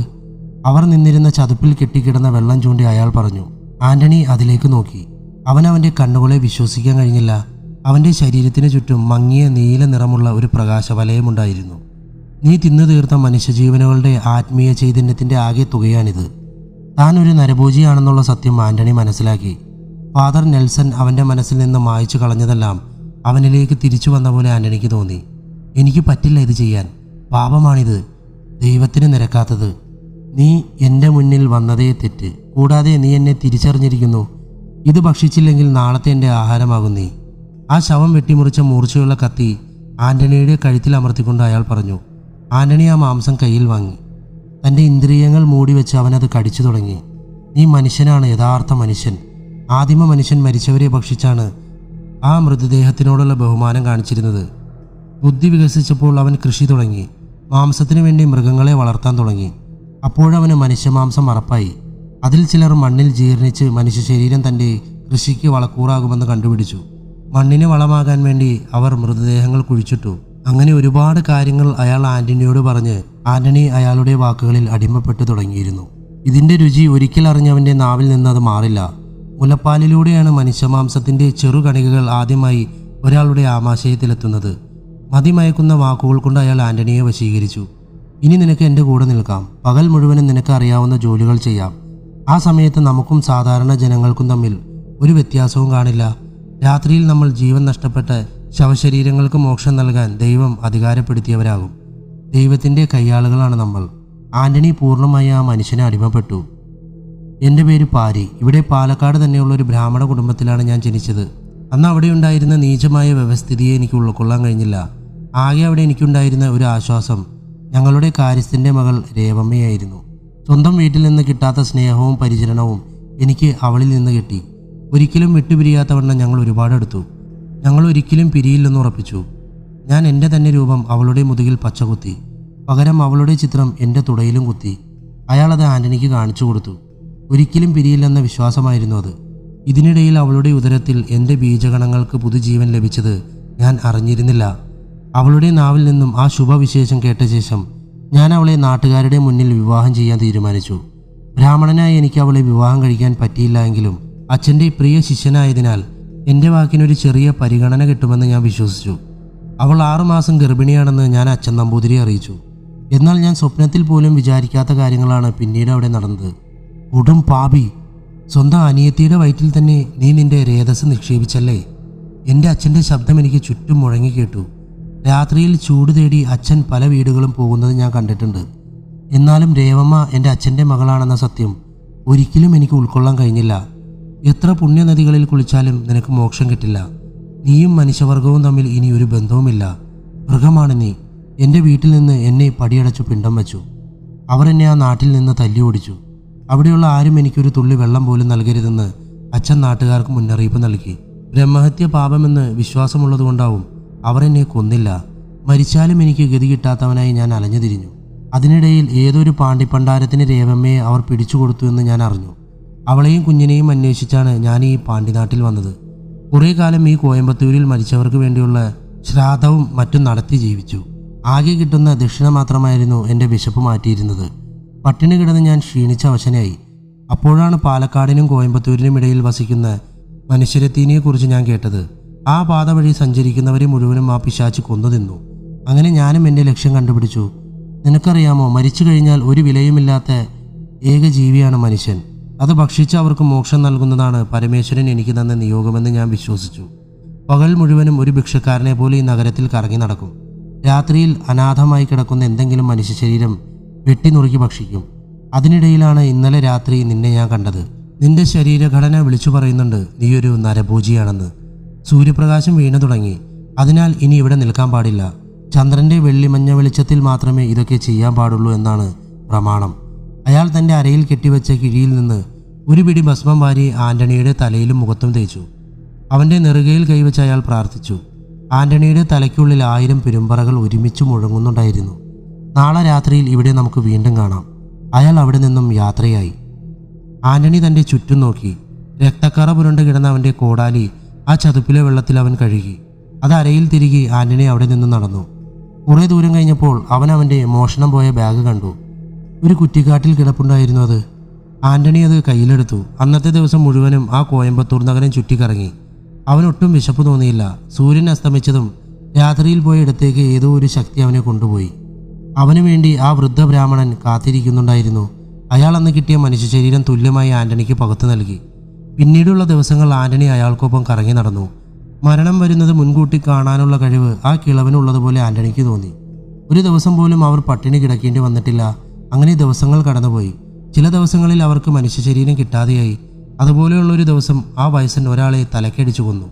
വിശപ്പ് മാറാൻ നാം ചെയ്യുന്ന പാതകങ്ങൾ ഒരിക്കലും ദൈവത്തിനു മുമ്പിൽ തെറ്റല്ല. യമധർമ്മൻ്റെ ജോലി നമ്മളിലൂടെ നടന്നു, അത്രയും കരുതിയാൽ മതി. ആ വയസ്സൻ സന്യാസി തൻ്റെ വാക്കുചാരുതയിലൂടെ ആൻ്റണിയെ അടിമയാക്കി മാറ്റിയിരുന്നു. ആൻ്റണി, വരാൻ പോകുന്നത് ഈ നൂറ്റാണ്ടിലെ ഏറ്റവും പ്രധാനപ്പെട്ട ചന്ദ്രഗ്രഹണമാണ്. അന്ന് കന്യകയായ ഒരു പെൺകുട്ടിയെ ഭക്ഷിച്ചാൽ അമരത്വമാണ് നമുക്ക് ലഭിക്കാൻ പോകുന്നത്. അത് നമുക്ക് ഒരുക്കിയേ മതിയാവൂ. അതിനുവേണ്ടി ഒരു ജീവൻ തന്നെ എടുക്കേണ്ടി വന്നാലും ചെയ്യണം. ആ കൊലപാതകം നമ്മളല്ല ചെയ്യുന്നത്, ദൈവത്തിൻ്റെ വിധിയാണ് നമ്മൾ നടപ്പിലാക്കിയത്. ആൻ്റണി എല്ലാം മനസ്സിലായി എന്ന അർത്ഥത്തിൽ തലകുലുക്കി. അങ്ങനെ പൂർണ്ണ ചന്ദ്രഗ്രഹണത്തിൻ്റെ ദിവസം വന്നെത്തി. ആ കോവൈ നഗരം മുഴുവനും അവർ തിരഞ്ഞുവെങ്കിലും വയസ്സറിയിച്ച ഒരു കന്യകയുടെ മൃതദേഹം പോലും അവർക്ക് ലഭിച്ചില്ല. ആൻ്റണി, ഇനി നമ്മൾ തന്നെ പോണം. ഒരു പെൺകുട്ടിയെ തിരഞ്ഞെടുത്ത് തല്ലിക്കൊല്ലണം. ആൻ്റണി അയാളുടെ വാക്കുകൾ അനുസരിക്കാൻ നിർബന്ധിതനായി. കുറച്ചു ദൂരം പോയപ്പോൾ തന്നെ അവർ ഒരു പെൺകുട്ടി വീടിൻ്റെ പുറത്ത് നിൽക്കുന്നത് കണ്ടു. മോനെ, അവളാണ് ഇന്നത്തെ നമ്മുടെ ഇര. വിളവെടുപ്പ് നടത്താൻ പറ്റിയ പ്രായമാണ് അവൾക്കിപ്പോൾ. പോയി കൊന്നുകൊണ്ടുവാ. അവളുടെ മാറിടവും തുടയും വെണ്ണ പോലെ മൃദുലമായിരിക്കും. ഇരുട്ടുചന്ദ്രനെ പൂർണ്ണമായി വിഴുങ്ങുന്ന സമയത്ത് ഇവളെ നമ്മൾ ഭക്ഷിച്ചിരിക്കണം. ആന്റണി തൻ്റെ കോടാലി പുറത്തെടുത്തു. മന്ദം മന്ദം ആ പെൺകുട്ടിയുടെ അടുത്തേക്ക് അവൻ നടന്നു നീങ്ങി. അവൾക്കൊന്ന് തിരിഞ്ഞു നോക്കാൻ പോലും സമയം കൊടുക്കാതെ ആന്റണി അവളുടെ മുതുകിൽ ആഞ്ഞുവെട്ടി. അവളുടെ മൃദുലമായ ശരീരത്തിൽ ആന്റണിയുടെ കോടാലി തറച്ചു കയറി. തറയിൽ വീണ അവളുടെ ശരീരത്തെ ചവിട്ടിപ്പിടിച്ച് ആന്റണി കോടാലി വലിച്ചൂരി. അവളുടെ കാലിൽ പിടിച്ച് അവൻ വലിച്ചഴിച്ച് ആ വയസ്സൻ്റെ മുന്നിലേക്ക് കൊണ്ടുവന്നിട്ടു. പെട്ടെന്ന് ആ പെൺകുട്ടിയുടെ അമ്മ വീടിൻ്റെ പുറത്തേക്ക് ഇറങ്ങി. ആന്റണി അവരെ കണ്ടായിരുന്നു. മോനെ, ഈ കൊച്ചിനെ കൊണ്ട് നമുക്ക് വയറ് നിറക്കാനാകുമെന്ന് തോന്നുന്നില്ല. ആ പെണ്ണിനെ കൂടി അങ്ങ് കൊന്നുകൊണ്ടുവാ. ആ സമയത്തിൽ ഈ ഇളം മാംസം ഞാൻ മുറിച്ചു വയ്ക്കാം. ഇവളുടെ പഞ്ഞു പോലുള്ള ശരീരം കണ്ടിട്ട് എനിക്ക് എന്നെ തന്നെ നിയന്ത്രിക്കാൻ കഴിയണില്ല.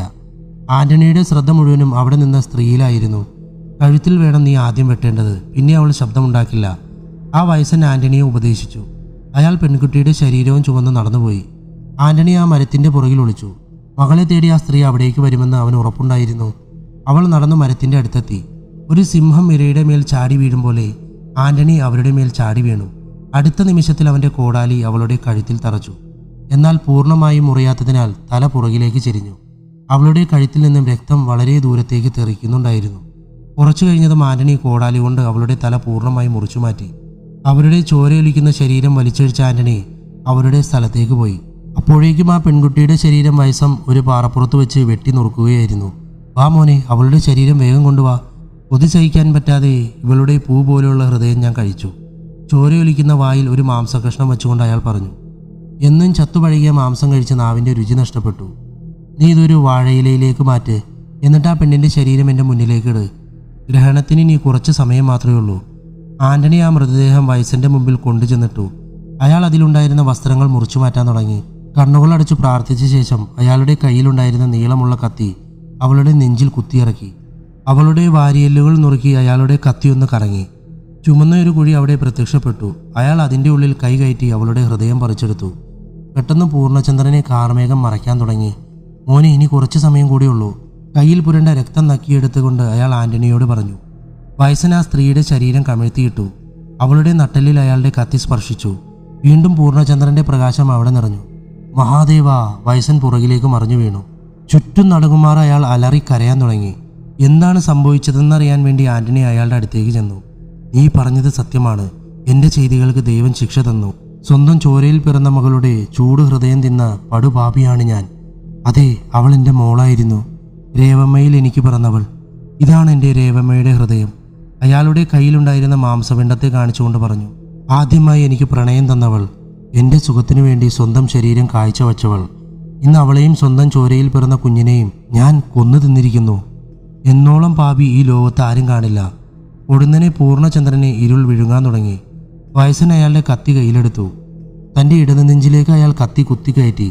കുറച്ചു മുമ്പ് വരെ ഇരുളിനെ മാറ്റിയ ചന്ദ്രൻ മറയുന്ന കാഴ്ച കണ്ട് അയാൾ കത്തി കറക്കി. ഒരു ശബ്ദം പോലും പുറത്തു വരാതെ അയാൾ താഴേക്ക് വീണു. ആന്റണി പെട്ടെന്ന് അയാളുടെ നെഞ്ചിൽ തറച്ചിരുന്ന കത്തി വലിച്ചൂരി. കത്തിയോടൊപ്പം വയസ്സൻ്റെ ഹൃദയവും പുറത്തു വന്നിരുന്നു. എന്ത് ചെയ്യണമെന്നറിയാതെ ആന്റണി മുകളിലേക്ക് നോക്കി. ചന്ദ്രൻ ഇരുളിൽ പൂർണ്ണമായി മറഞ്ഞിരിക്കുന്നു. മഞ്ഞ നിറത്തിലുള്ള ഒരു വലയം മാത്രമേ അപ്പോൾ ആകാശത്തുണ്ടായിരുന്നുള്ളൂ. ആന്റണിക്ക് അവൻ്റെ കാലുകൾ മണ്ണിലേക്ക് താഴ്ന്നു പോകുന്ന പോലെ തോന്നി. അവൻ അവിടെ നിന്ന് അനങ്ങുവാൻ കഴിഞ്ഞില്ല. തൻ്റെ മുന്നിൽ കിടന്നനങ്ങുന്ന ഹൃദയത്തെ അവൻ ഭയത്തോടെ നോക്കി. അത് മുഴുവനും ഈച്ചകൾ പറ്റിപ്പിടിച്ചു. ഭയത്തോടെ അത് നോക്കി നിൽക്കാനേ ആന്റണിക്ക് കഴിഞ്ഞുള്ളൂ. ആ ഈച്ചകൾ ഒരു മുഴക്കത്തോടെ ആന്റണിയുടെ നേരെ പാഞ്ഞെടുത്തു. അവൻ്റെ കാതുകളിൽ ആയിരക്കണക്കിന് ഈച്ചകൾ ചിറകടിക്കുന്ന ശബ്ദം മുഴങ്ങി. അവൻ രണ്ട് കൈകൊണ്ടും കാതുകൾ പൊത്തി. പെട്ടെന്ന് ഗ്രഹണമെന്ന മറ നീക്കി ചന്ദ്രൻ പുറത്തേക്ക് വന്നു. ആന്റണിക്ക് സ്ഥലകാലബോധം തിരിച്ചു കിട്ടി. ഒരു നിമിഷം കൂടി അവിടെ ചിലവഴിക്കാനുള്ള ധൈര്യം അവനില്ലായിരുന്നു. അവൻ്റെ കരുത്തു മുഴുവനും രണ്ട് കാലിൽ ആവാഹിച്ചുകൊണ്ട് ആന്റണി ഓടി. ഒരു ചീറ്റപ്പുലിയേക്കാൾ വേഗത്തിലായിരുന്നു അപ്പോൾ അവൻ. വഴിയിൽ അവൻ സൂക്ഷിച്ചു വെച്ച് അവൻ്റെ ബാഗും കയ്യിലെടുത്തിരുന്നു. എത്ര നേരം ഓടിയെന്ന് ആന്റണിക്ക് നിശ്ചയമില്ലായിരുന്നു. സൂര്യരശ്മികൾ പുറത്തു വരും വരെ അവൻ ഓടിക്കൊണ്ടേയിരുന്നു. അവസാനം രണ്ട് കാലുകളും തളർന്നവൻ ഒരിടത്തിരുന്നു. മരണം തൻ്റെ അടുത്ത് തന്നെയുണ്ടെന്ന് ആന്റണിക്ക് ഉറപ്പായി. പെട്ടെന്ന് അവൻ്റെ മുന്നിൽ ഒരു മനുഷ്യരൂപം പ്രത്യക്ഷപ്പെട്ടു. തളർച്ചയിൽ ആന്റണിക്ക് അയാളെ തിരിച്ചറിയാൻ കഴിഞ്ഞില്ല. എന്നാൽ വന്നയാൾക്ക് ആന്റണിയെ നല്ലതുപോലെ അറിയാമായിരുന്നു. തൻ്റെ കൂട്ടുകാരനെ വെട്ടിക്കൊലപ്പെടുത്തിയവനെ അയാൾക്ക് എങ്ങനെ മറക്കാൻ കഴിയും? ദേവി, മോനെ, നീ എത്ര ദൂരം ഓടും? എവിടെ പോയി ഒളിക്കും? നിന്റെ ജീവൻ എൻ്റെ കൈകൊണ്ട് എടുക്കണമെന്ന് ഞാൻ ശപഥം ചെയ്തതാണ്. അന്നു മുതൽ ഞാനൊരു തുള്ളി കള്ളു കുടിച്ചില്ല. എൻ്റെ ഭാര്യയെയും മക്കളെയും കണ്ടില്ല, വീട്ടിൽ പോയില്ല. ഈ കോവൈ നഗരം മുഴുവനും ഞാൻ നിന്നെ തേടി. ഈ കാട്ടിൽ ഒളിച്ചിരിക്കുകയായിരുന്നല്ലേ? അയാൾ ആന്റണിയുടെ നെഞ്ചിൽ ആഞ്ഞു ചവിട്ടി. ആന്റണി അവിടെ മലർന്നു വീണു. അവൻ ആന്റണിയുടെ തല പിടിച്ച് അടുത്തുണ്ടായിരുന്ന ചുമരിൽ ശക്തമായി ഇടിച്ചു. ആന്റണിക്കൊന്ന് ഞെരുങ്ങാൻ പോലുമുള്ള ആരോഗ്യമില്ലായിരുന്നു. അവൻ്റെ ചെവിയിൽ നിന്നും മൂക്കിൽ നിന്നും രക്തമൊഴുകാൻ തുടങ്ങി. ആന്റണിയെ പ്രാഗിക്കൊണ്ട് അയാൾ തല പിടിച്ച് കൂടുതൽ ശക്തമായി ഇടിച്ചു. ആ ശരീരത്തിൽ നിന്ന് അനക്കമൊന്നുമില്ലാതായപ്പോൾ അയാൾ എഴുന്നേറ്റു. മരണം ഉറപ്പാക്കാൻ വേണ്ടി അയാൾ ഒരു വലിയ കല്ല് വലിച്ചഴിച്ചു കൊണ്ടുവന്ന് ഈ കല്ല് ഇവൻ്റെ തല ചമ്മന്തി പരുവമാക്കും. അയാൾ ആയാസപ്പെട്ട ആ കല്ലുയർത്തി. പെട്ടെന്ന് അവിടേക്ക് ഒരു പോലീസ് ജീപ്പ് വന്നു. അയാൾ ഉയർത്തിപ്പിടിച്ച കല്ല് താഴേക്കിട്ട ശേഷം ഓടി രക്ഷപ്പെടാൻ ശ്രമിച്ചു. എന്നാൽ പോലീസ് അപ്പോഴേക്കും അവനെ പിടികൂടിയിരുന്നു. സാർ, ഇതാ പോക്കറ്റുകാരൻ കത്തിശങ്കറാണ്. എന്താണ് ഇപ്പോൾ? ആളെ കൊന്നാണോ മോഷണം നടത്തുന്നത്? അവനൊന്നും മിണ്ടിയില്ല. സാർ, ഇവൻ ചത്തു എന്ന് തോന്നുന്നു, ശ്വാസമില്ല. ജീപ്പിലുണ്ടായിരുന്ന ഇൻസ്പെക്ടർ പുറത്തിറങ്ങി. അയാൾ ആന്റണിയുടെ അടുത്ത് കിടന്ന ബാഗ് കയ്യിലെടുത്തു. ഇൻസ്പെക്ടർ ബാഗിലുണ്ടായിരുന്ന സർട്ടിഫിക്കറ്റ് പരിശോധിക്കാൻ തുടങ്ങി. കടത്തൂരാണ് ഇവൻ്റെ സ്ഥലം. സാറേ, ഇവൻ ചത്തു. ഇപ്പോൾ ഹൃദയവും നിലച്ചു. ഇമ്മാനുവൽ ആന്റണി. ഇൻസ്പെക്ടർ സർട്ടിഫിക്കറ്റിലെ പേര് ഉച്ചത്തിൽ വായിച്ചു. പെട്ടെന്ന് ആന്റണിയുടെ ശരീരം ഒന്ന് കോച്ചി മുറുക്കി. അവൻ വാ വലിച്ചു തുറന്നൊരു നീണ്ട ശ്വാസമെടുത്തു. അവൻ്റെ ഉപബോധ മനസ്സ് പ്രവർത്തിക്കാൻ തുടങ്ങി. അവൻ്റെ മുന്നിൽ ഫാദർ നെൽസൺ പ്രത്യക്ഷപ്പെട്ടു. ആന്റണി, ഒന്നും തീർന്നിട്ടില്ല. നിന്റെ യാത്ര നീ തുടങ്ങിയിട്ടേ ഉള്ളൂ. ഈ ലോകത്തിൽ ഒരു മനുഷ്യന് നിന്റെ ജീവനിൽ അധികാരമില്ല. നീ ദൈവത്തിൻ്റെ പുത്രനാണ്. ഈ ഭൂമിയിൽ അത്ഭുതങ്ങൾ കാണിക്കേണ്ടവൻ. ഇവിടെയല്ല നിന്റെ അവസാനം. ഫാദർ നെൽസൺ അബോധാവസ്ഥയിലായിരുന്ന ആന്റണിയുടെ മുന്നിൽ പ്രത്യക്ഷപ്പെട്ടുകൊണ്ട് ഇത്രയും അരുൾ ചെയ്തു. സാറേ, ഇവൻ ചത്തിട്ടില്ല. പെട്ടെന്ന് ആശുപത്രിയിൽ എത്തിച്ചാൽ ചിലപ്പോൾ ജീവൻ രക്ഷപ്പെടും. ആ പോലീസുകാർ ആന്റണിയെ എടുത്ത് ജീപ്പിൻ്റെ പുറകിൽ കിടത്തി. അവർ അവനെ അടുത്തുണ്ടായിരുന്ന ഒരു ഹോസ്പിറ്റലിൽ അഡ്മിറ്റ് ചെയ്തു. തലച്ചോറിൽ ഇഞ്ചുറി ഉണ്ട്. ഇന്റേണൽ ബ്ലീഡിംഗ് ഉള്ളതിനാൽ രക്ഷപ്പെടാൻ ചാൻസ് കുറവാണ്, ഡോക്ടർ പറഞ്ഞു. പക്ഷേ ഇയാളുടെ മറ്റ് ശരീരഭാഗങ്ങൾ പൂർണ്ണമായും പ്രവർത്തിക്കുന്നതിനാൽ രക്ഷപ്പെടാനും ചാൻസ് ഉണ്ട്. ഇൻസ്പെക്ടർ ആന്റണിയുടെ ബാഗിൽ തിരയുന്ന തിരക്കിലായിരുന്നു. അതിൽ നിന്ന് അയാൾക്ക് ക്യാപ്റ്റൻ റോബർട്ട് ഫെർണാണ്ടസിന്റെ കത്ത് ലഭിച്ചു. ആന്റണിയെ ആരോരുമില്ലാത്ത അവിടെ കിടത്തുവാൻ അയാൾക്ക് മനസ്സ് വന്നില്ല. ഇൻസ്പെക്ടർ വേഗം തന്നെ മിലിറ്ററി യൂണിറ്റിലേക്ക് ഒരു കോൺസ്റ്റബിളിനെ അയച്ചു. ആ കത്ത് കണ്ടപ്പോൾ തന്നെ ക്യാപ്റ്റൻ റോബർട്ട് ഫെർണാണ്ടസിന് കാര്യം മനസ്സിലായി. അയാൾ തൻ്റെ ജീപ്പിൽ ഹോസ്പിറ്റലിലേക്ക് ചെന്നു. ആന്റണിയുടെ എല്ലാ കാര്യങ്ങളും ക്യാപ്റ്റൻ ഏറ്റെടുത്തു. ഒരു ആർമി ഓഫീസറിന്റെ ബന്ധുവിന് ലഭിക്കാവുന്ന എല്ലാ പരിചരണവും ആന്റണിക്ക് അവിടെ ലഭിച്ചു. ദിവസങ്ങൾ കഴിയുന്തോറും ആന്റണിയുടെ നില മെച്ചപ്പെട്ടു വന്നു. അവൻ സംസാരിക്കാനും നടക്കാനും തുടങ്ങി. ആദ്യത്തെ പ്രാവശ്യം തന്നെ ക്യാപ്റ്റൻ റോബർട്ട് ഫെർണാണ്ടസിനെ ആന്റണി തിരിച്ചറിഞ്ഞു. സന്തോഷം കൊണ്ട് ക്യാപ്റ്റൻ അവനെ കെട്ടിപ്പിടിച്ചു. ആശുപത്രിയിൽ നിന്ന് ഡിസ്ചാർജ് ആയ ശേഷം ആന്റണിക്ക് ക്യാപ്റ്റൻ ക്യാബിനുള്ളിൽ തന്നെയുള്ള ഒരു റെസ്റ്റോറൻറ്റിൽ ജോലി വാങ്ങിക്കൊടുത്തു. ആന്റണിയുടെ ജീവിതം സാധാരണമായി. പഴയതൊക്കെ ദുസ്വപ്നം പോലെ അവൻ്റെ മനസ്സിൻ്റെ കോണിൽ എവിടെയോ താഴ്ന്നുപോയി. തൻ്റെ മേൽനോട്ടത്തിൽ നടക്കുന്ന കൺസ്ട്രക്ഷൻ ജോലികളിൽ ക്യാപ്റ്റൻ ഒരു സഹായത്തിനായി ആന്റണിയെയും കൊണ്ടുപോയിരുന്നു. നിർമ്മാണ പ്രവർത്തനങ്ങളിൽ അവൻ്റെ പാടവം അവിടെയുള്ളവരെ അത്ഭുതപ്പെടുത്തി. വർഷം 1960. പട്ടാളത്തിലേക്ക് പുതുതായി ആളുകളെ എടുക്കാനുള്ള ഉത്തരവ് വന്നു. ആന്റണിക്ക് യൂണിഫോം നൽകാൻ വേണ്ടി ഒരു അവസരത്തിനായി കാത്തിരിക്കുകയായിരുന്നു ക്യാപ്റ്റൻ ഫെർണാണ്ടസ്. അവൻ്റെ ഉയരവും വലിപ്പവും കായികശേഷിയും കൊണ്ട് അന്ന് അവിടെ വന്ന എല്ലാ പേരും ആന്റണിക്ക് താഴെയായിരുന്നു. കൂടാതെ റിക്രൂട്ട്മെന്റ് ഓഫീസറായിരുന്ന ക്യാപ്റ്റൻ ഫെർണാണ്ടസിന്റെ ശുപാർശയും. അങ്ങനെ ആന്റണി ഇന്ത്യൻ ആർമിയുടെ എഞ്ചിനീയറിംഗ് കോറിന്റെ ഒരു അംഗമായി. ആർമി ബേസിക് ട്രെയിനിങ്ങിന് വേണ്ടി ആന്റണി ബാംഗ്ലൂരിലെ ട്രെയിനിങ് സെന്ററിലേക്ക് യാത്രയായി. തൻ്റെ ഉള്ളിൽ ഉറങ്ങുന്ന രക്തദാഹിയായ നരഭൂജിയെക്കുറിച്ച് അറിയാതെ. 1960 സെപ്റ്റംബർ. ആർമി ബേസിക് ട്രെയിനിങ്ങിൽ ആന്റണി അവിടെ ഉണ്ടായിരുന്ന എല്ലാവരുടെയും മനം കവർന്നു. എല്ലാ കായിക ഇനങ്ങളിലും അവൻ മുൻപിലായിരുന്നു. ആന്റണി ആ പരിശീലനത്തിന്റെ തിരക്കിൽ ചോരയിൽ മുങ്ങിയ തന്റെ ഭൂതകാലം മുഴുവനും മറന്നുപോയി. കൂടാതെ അവനെ ശരിയായ വഴിയിലൂടെ നടത്താൻ അവിടെ ക്യാപ്റ്റൻ റോബർട്ട് ഫെർണാണ്ടസും ഉണ്ടായിരുന്നു. 6 മാസത്തെ ബേസിക് ട്രെയിനിങ് കഴിഞ്ഞ് ആന്റണി മിലിറ്ററി എഞ്ചിനീയറിംഗിന് ആവശ്യമുള്ള പരിശീലനങ്ങൾക്ക് ചേർന്നു. മൈനുകൾ നിർവീര്യമാക്കുന്നതിനും ട്രെഞ്ചുകളും സെക്യൂരിറ്റി പോസ്റ്റുകളും പാലങ്ങളും അതിവേഗം നിർമ്മിക്കുന്നതിനുള്ള പരിശീലനങ്ങൾ അവനവിടെ നിന്നും ലഭിച്ചു. കാര്യങ്ങൾ മനസ്സിലാക്കാനുള്ള അവൻ്റെ പ്രത്യേക കഴിവും നല്ല അനുസരണാശീലവും ഉസ്താദ്മാരിൽ അവനോട് പ്രത്യേക സ്നേഹവും വാത്സല്യവും ഉണ്ടാക്കി. 6 മാസത്തെ എഞ്ചിനീയറിംഗ് പരിശീലനത്തിന് ശേഷം നാടിനോടും പട്ടാളത്തിനോടും അവസാന ശ്വാസം വരെ കൂറു പുലർത്തുമെന്ന് ശപഥം ചെയ്ത് ആന്റണി ഭാരതസേനയുടെ ഒരു അംഗമായി. കൂടെയുണ്ടായിരുന്ന എല്ലാവർക്കും ആദ്യ പോസ്റ്റിംഗ് എവിടെയാകുമെന്ന ആകാംക്ഷയുണ്ടായിരുന്നു. എന്നാൽ അപ്പോഴും ആന്റണി ശാന്തനായിരുന്നു. ഈ ലോകത്തിലെ ഏത് കോണും അവന് ഒരുപോലെയാണ്. അവന് കിട്ടിയ ആദ്യത്തെ പോസ്റ്റിംഗ് ശ്രീനഗറിലായിരുന്നു. അവിടെ സേനയ്ക്ക് ആവശ്യമായ റോഡുകളും മലകളിലൂടെയുള്ള തുരങ്കങ്ങളും പാലങ്ങളും ഉണ്ടാക്കുകയാണ് അവരുടെ ലക്ഷ്യം. ഈ വിവരമറിഞ്ഞപ്പോൾ ആന്റണിക്ക് വിഷമം തോന്നി. തൻ്റെ തലതൊട്ടപ്പനായി കരുതിപ്പോരുന്ന ക്യാപ്റ്റൻ റോബർട്ടിനെ വിട്ടു പോകാൻ അവന് കഴിയുമായിരുന്നില്ല. മികച്ച ആർമി ഓഫീസറായ ക്യാപ്റ്റൻ റോബർട്ട് അവനെ കാര്യങ്ങൾ പറഞ്ഞു മനസ്സിലാക്കിപ്പിച്ചു. ഒരു പട്ടാളക്കാരന് കിട്ടുന്ന ഓർഡറാണ് അവൻ്റെ ജീവനിലും വലുതെന്ന് ആന്റണിയോട് അയാൾ പറഞ്ഞു. ഓർഡർ കിട്ടിയത് മുതൽ മുന്നിൽ കുഴിയാണെങ്കിലും മുന്നോട്ട് തന്നെ പോകണമെന്ന പട്ടാള ചിട്ട ക്യാപ്റ്റൻ അവന് വീണ്ടും ഓർമ്മപ്പെടുത്തി കൊടുത്തു. അയാൾക്കും ആന്റണിയെ കാണാതിരിക്കാൻ കഴിയില്ലായിരുന്നു. അവൻ്റെ അടുത്തേക്ക് ഉടനെ വരുമെന്ന് ക്യാപ്റ്റൻ ഉറപ്പു നൽകി. പോസ്റ്റിങ്ങിന് പോകുന്നതിന് മുമ്പ് അവനൊരു മാസത്തെ അവധി ലഭിച്ചു. ആദ്യമായി ലഭിച്ച ശമ്പളത്തിൽ നല്ലൊരു അംശം താൻ വളർന്ന ചർച്ചിൽ കൊടുക്കാൻ ആന്റണി തീരുമാനിച്ചു. അവൻ ആ കാശുമായി പഴയ ചർച്ചിലേക്ക് പോയി. പട്ടാള യൂണിഫോമിൽ വന്ന ആന്റണിയെ അവിടെയുണ്ടായിരുന്ന കപ്പ്യാർ മാത്രമാണ് തിരിച്ചറിഞ്ഞത്. കയ്യിലുള്ള പണം കപ്പ്യാരെ ഏൽപ്പിച്ച് ആന്റണി ഫാദർ ബെഞ്ചമിൻ്റെ കല്ലറയിലേക്ക് പോയി. അവിടെ മെഴുകുതിരി കത്തിച്ചു വെച്ച് ആന്റണി പ്രാർത്ഥിച്ചു. അടഞ്ഞ കണ്ണുകൾക്കുള്ളിലെ ഇരുട്ടിൽ ആന്റണി ഫാദറെ വീണ്ടും കണ്ടു. മകനെ, നീ ഇവിടെ വരുമെന്ന് എനിക്ക് ഉറപ്പുണ്ടായിരുന്നു. ഫാദർ എന്നെ സഹായിക്കണം. ഞാൻ സ്നേഹിക്കുന്നവരെല്ലാം എന്നെ വിട്ടുപോവുകയാണ്. പലപ്പോഴും ഞാൻ എന്താണ് ചെയ്യുന്നതെന്ന് എനിക്കറിയില്ല. ഞാൻ ആരാണെന്ന് പോലും എനിക്കറിയില്ല. നല്ലവനോ പിശാചു ബാധിച്ചവനോ. ഫാദറിനെ പോലെ ഒരാളില്ലാതെ എനിക്ക് പിടിച്ചു നിൽക്കാൻ പറ്റില്ല ഫാദർ. മകനെ, നിനക്ക് വേണ്ടി നിയോഗങ്ങൾ മുന്നിലുണ്ട്. അത് നന്മയാണോ തിന്മയാണോ എന്ന് എനിക്കും ഉറപ്പില്ല. ജീവിതം വഴിമുട്ടിപ്പോയെന്ന് തോന്നും വരെ, ഇനിയൊരു ഇഞ്ച് പോലും മുൻപോട്ട് പോകില്ലെന്ന് ഉറപ്പാകും വരെ ജീവിക്കുക. ഇത് മാത്രമേ എനിക്ക് പറയാൻ കഴിയുള്ളൂ. ആന്റണി ഒന്നും മിണ്ടിയില്ല. God bless you. ആന്റണി സാവധാനം കണ്ണുകൾ തുറന്നു. ഇനിയൊരു സെക്കൻഡ് പോലും അവനവിടെ നിൽക്കാൻ കഴിയില്ലായിരുന്നു. ആന്റണി മദ്രാസിലേക്ക് യാത്രയായി. ക്രിസ്തുവിൻ്റെ ശിഷ്യനായ തോമസ് ലീഹ സ്ഥാപിച്ച പരിശുദ്ധമായ സെന്റ് തോമസ് ചർച്ചിൽ പോയി പ്രാർത്ഥിക്കണമെന്നത് വർഷങ്ങളായിട്ടുള്ള അവൻ്റെ ആഗ്രഹമായിരുന്നു. ആവി എഞ്ചിൻ പിടിച്ച ട്രെയിൻ കയറി അവൻ കോവൈ നഗരത്തിന് പുറത്തേക്ക് പോയി. മദ്രാസ് എന്ന് മാത്രമേ അവൻ കേട്ടിട്ടുള്ളൂ. അവൻ്റെ ഗ്രാമത്തിലെ ചുരുക്കം ചിലർക്ക് മാത്രമാണ് അവിടെ പോകാനുള്ള ഭാഗ്യം ലഭിച്ചത്. പിറ്റേന്ന് രാവിലെ ആന്റണി ചെന്നൈ സെൻട്രൽ റെയിൽവേ സ്റ്റേഷനിൽ എത്തിച്ചേർന്നു. അന്നത്തെ പകൽ മുഴുവനും അവൻ സെന്റ് തോമസ് ചർച്ചിൽ ചിലവഴിച്ചു. ആ നഗരത്തിൻ്റെ സൗന്ദര്യം ആസ്വദിച്ചുകൊണ്ട് ആന്റണി നടക്കാൻ തുടങ്ങി. തലങ്ങും വിലങ്ങും മനുഷ്യർ വലിക്കുന്ന റിക്ഷകളും ബസ്സുകളും കാറുകളും നിറഞ്ഞ റോഡും അതിൻ്റെ രണ്ട് വശത്തായി ഉയരമുള്ള അനേകം കെട്ടിടങ്ങളും. ഇടയ്ക്ക് അവൻ ഒരു മനുഷ്യൻ വലിക്കുന്ന റിക്ഷയിൽ കയറി. പാരീസ് കോർണറും ബർമ ബസാറും കടന്ന് ആന്റണി മറീന ബീച്ചിലെത്തി. ചുമന്ന സൂര്യൻ കടലിലേക്ക് താഴുന്ന കാഴ്ച അവൻ ആദ്യമായാണ് കാണുന്നത്. കടലിൽ ഒഴുകി നടക്കുന്ന ചെറിയ മീൻപിടുത്ത ബോട്ടുകൾ അവൻ കണ്ടു. അവിടുത്തെ കടൽക്കാറ്റിനെ വിട്ടുപോകാൻ ആന്റണിക്കായില്ല.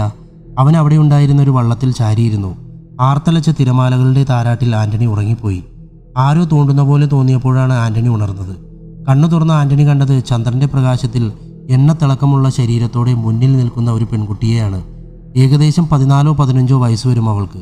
അവൾ കൈകൊണ്ട് എന്തൊക്കെയോ കാണിക്കുന്നുണ്ട്. കീറിപ്പറഞ്ഞൊരു ഉടുപ്പും പാവാടയുമായിരുന്നു അവളുടെ വേഷം. കുറേ നേരം കൈകൊണ്ട് എന്തൊക്കെയോ കാണിച്ചിട്ട് അവൾ ആന്റണിയുടെ വയറ്റിൽ ഒരു നുള്ളു കൊടുത്തു. അപ്പോഴേക്കും ഒരു കൊച്ചു പയ്യൻ അവിടേക്ക് വന്നു. സാർ, ഉങ്ങൾക്ക് വേണമാ എന്നതാ കേൾക്കറ. എനിക്ക് കുറച്ച് ചോറ് വേണം.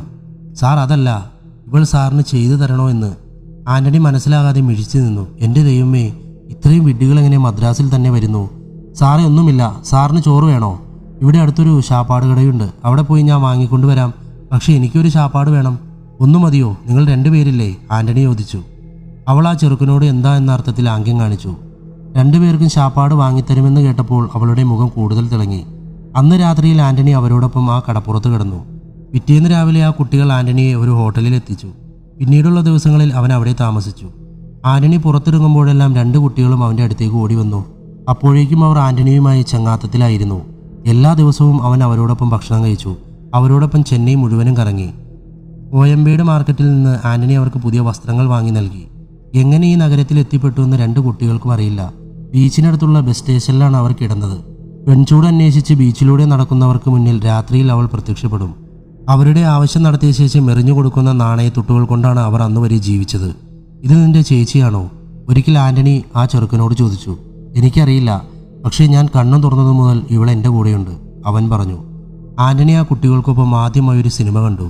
ദിവസങ്ങൾ കഴിഞ്ഞു പോയത് ആന്റണി അറിഞ്ഞില്ല. അങ്ങനെ അവൻ്റെ ലീവ് തീരാൻ ഒരാഴ്ച മാത്രം ബാക്കിയായി. തിരിച്ചു പോകാൻ വേണ്ടി ആന്റണി 3 ടിക്കറ്റുകൾ എടുത്തു. താൻ വളർന്ന പള്ളിയിലും വീട്ടിലുമാണ് ഇനി ഈ കുട്ടികളും വളരേണ്ടത്, അവൻ മനസ്സിലുറപ്പിച്ചു. ആന്റണി തിരിച്ച് അവൻ്റെ നാട്ടിലേക്ക് പോയി. 2 കുട്ടികളെയും അവൻ പള്ളിയിലെ കപ്പ്യാരിയുടെ കയ്യിൽ ഏൽപ്പിച്ചു. കോയമ്പത്തൂരിലേക്ക് യാത്രയായി. കോയമ്പത്തൂരിൽ നിന്ന് ഒരു മുഴുവൻ യൂണിറ്റ് തന്നെ ശ്രീനഗറിലേക്ക് പോകാനുണ്ടായിരുന്നു. അവൻ തൻ്റെ സാധനങ്ങളും യൂണിഫോമും ലോഹപ്പെട്ടിയിൽ മടക്കി വെച്ചു. മുന്നോട്ടുള്ള യാത്രയ്ക്ക് അവൻ പൂർണ്ണമായും തയ്യാറായിരുന്നു. 1961 ഡിസംബർ 24 കോയമ്പത്തൂർ റെയിൽവേ സ്റ്റേഷനിൽ ആന്റണിക്കും കൂടെയുള്ളവർക്കും പോകാനായി നീരാവി എഞ്ചിൻ പിടിപ്പിച്ച 8 ബോഗികളോട് കൂടിയ മിലിറ്ററി സ്പെഷ്യൽ ട്രെയിൻ തയ്യാറായിരുന്നു. ഏകദേശം 3 ദിവസം കൊണ്ട് തങ്ങൾക്ക് വേണ്ട സാധനങ്ങൾ അതിൽ നിറയ്ക്കുകയായിരുന്നു അവർ. ഡിസംബർ 24 തീയതി ആ ട്രെയിൻ കോയമ്പത്തൂരിൽ നിന്ന് യാത്ര തിരിച്ചു. ട്രെയിനിൻ്റെ ആ ശബ്ദം കേട്ട് ആന്റണി മടുത്തു. അവൻ ബോഗിയുടെ വാതിലിൻ്റെ അരികിൽ വന്നു നിന്ന് പുറത്തെ കാഴ്ചകൾ കണ്ടു. പതിവിലും തെളിഞ്ഞ ആകാശമായിരുന്നു അന്ന്. നക്ഷത്രങ്ങൾക്ക് തിളക്കം കൂടിയ പോലെ ആന്റണിക്ക് തോന്നി. അവൻ്റെ മനസ്സിൽ മങ്ങിയ ചില ഓർമ്മകൾ വന്നു. വർഷങ്ങൾക്ക് മുമ്പ് കൊടുങ്കാട്ടിൽ ഇരയ്ക്ക് വേണ്ടിയുള്ള കാത്തിരിപ്പുകളിൽ കണ്ട അതേ തിളക്കമുള്ള നക്ഷത്രങ്ങൾ. അവൻ്റെ ഓർമ്മകൾ കൂടുതൽ ആഴത്തിലേക്ക് പോയി. പെട്ടെന്ന് ഉച്ചത്തിലുള്ള മണിശബ്ദം അവനെ യാഥാർത്ഥ്യത്തിലേക്ക് തിരിച്ചു കൊണ്ടുവന്നു. ദൂരെ ഒരു മലമുകളിൽ ആന്റണി ഒരു കുരിശ് കണ്ടു. അവിടെ നിന്നാണ് ആ മണിമുഴക്കം. ജീസസ് ജനിച്ചെന്ന് ജനങ്ങളെ അറിയിച്ചതിൻ്റെ ഓർമ്മപ്പെടുത്തൽ. ആന്റണി അവൻ്റെ കഴുത്തിലെ കൊന്ത പുറത്തെടുത്ത് പ്രാർത്ഥിച്ചു. വീണ്ടും ഒരു ദൈവപുത്രൻ്റെ വരവ് അറിയിച്ചുകൊണ്ട് 3500 കിലോമീറ്റർ അകലെ നായകൾ ഓരിയിടുന്നുണ്ടായിരുന്നു. അത് മറ്റുള്ളവരുടെ പാപങ്ങൾ സ്വന്തം ചുമരിലേറ്റി കുരിശുമരണം മരിച്ച ജീസസ് ക്രൈസ്റ്റ് അല്ല, മനുഷ്യമാംസം ഭക്ഷിക്കുന്ന അന്ത്യക്രിസ്തു ഇമ്മാനുവൽ ആന്റണി എന്നായിരുന്നു അവൻ്റെ പേര്. 1962 ജനുവരി 9, 16 ദിവസം നീണ്ട തീവണ്ടി യാത്രയ്ക്ക് ശേഷം ജനുവരി 9 രാവിലെ 10 മണിയോടെ അവർ ശ്രീനഗർ എത്തിച്ചേർന്നു. ആന്റണിക്കും കൂട്ടുകാർക്കും സഹിക്കാവുന്നതിലും കൂടുതലായിരുന്നു അപ്പോൾ അവിടുത്തെ തണുപ്പ്. നവംബർ മുതൽ ഡിസംബർ വരെ കാശ്മീരിൽ കൊടും തണുപ്പാണ്.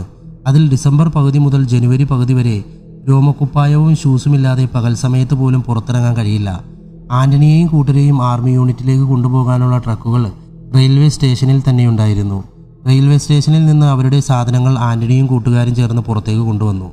ജവാനോ ജൽദി ഹാദിർ ഹോ ജാവോ ഓർ കമ്പനി ഹവിൽദാർ ഓം പ്രകാശ് ചൗധരി റിപ്പോർട്ട് ബനാവോ.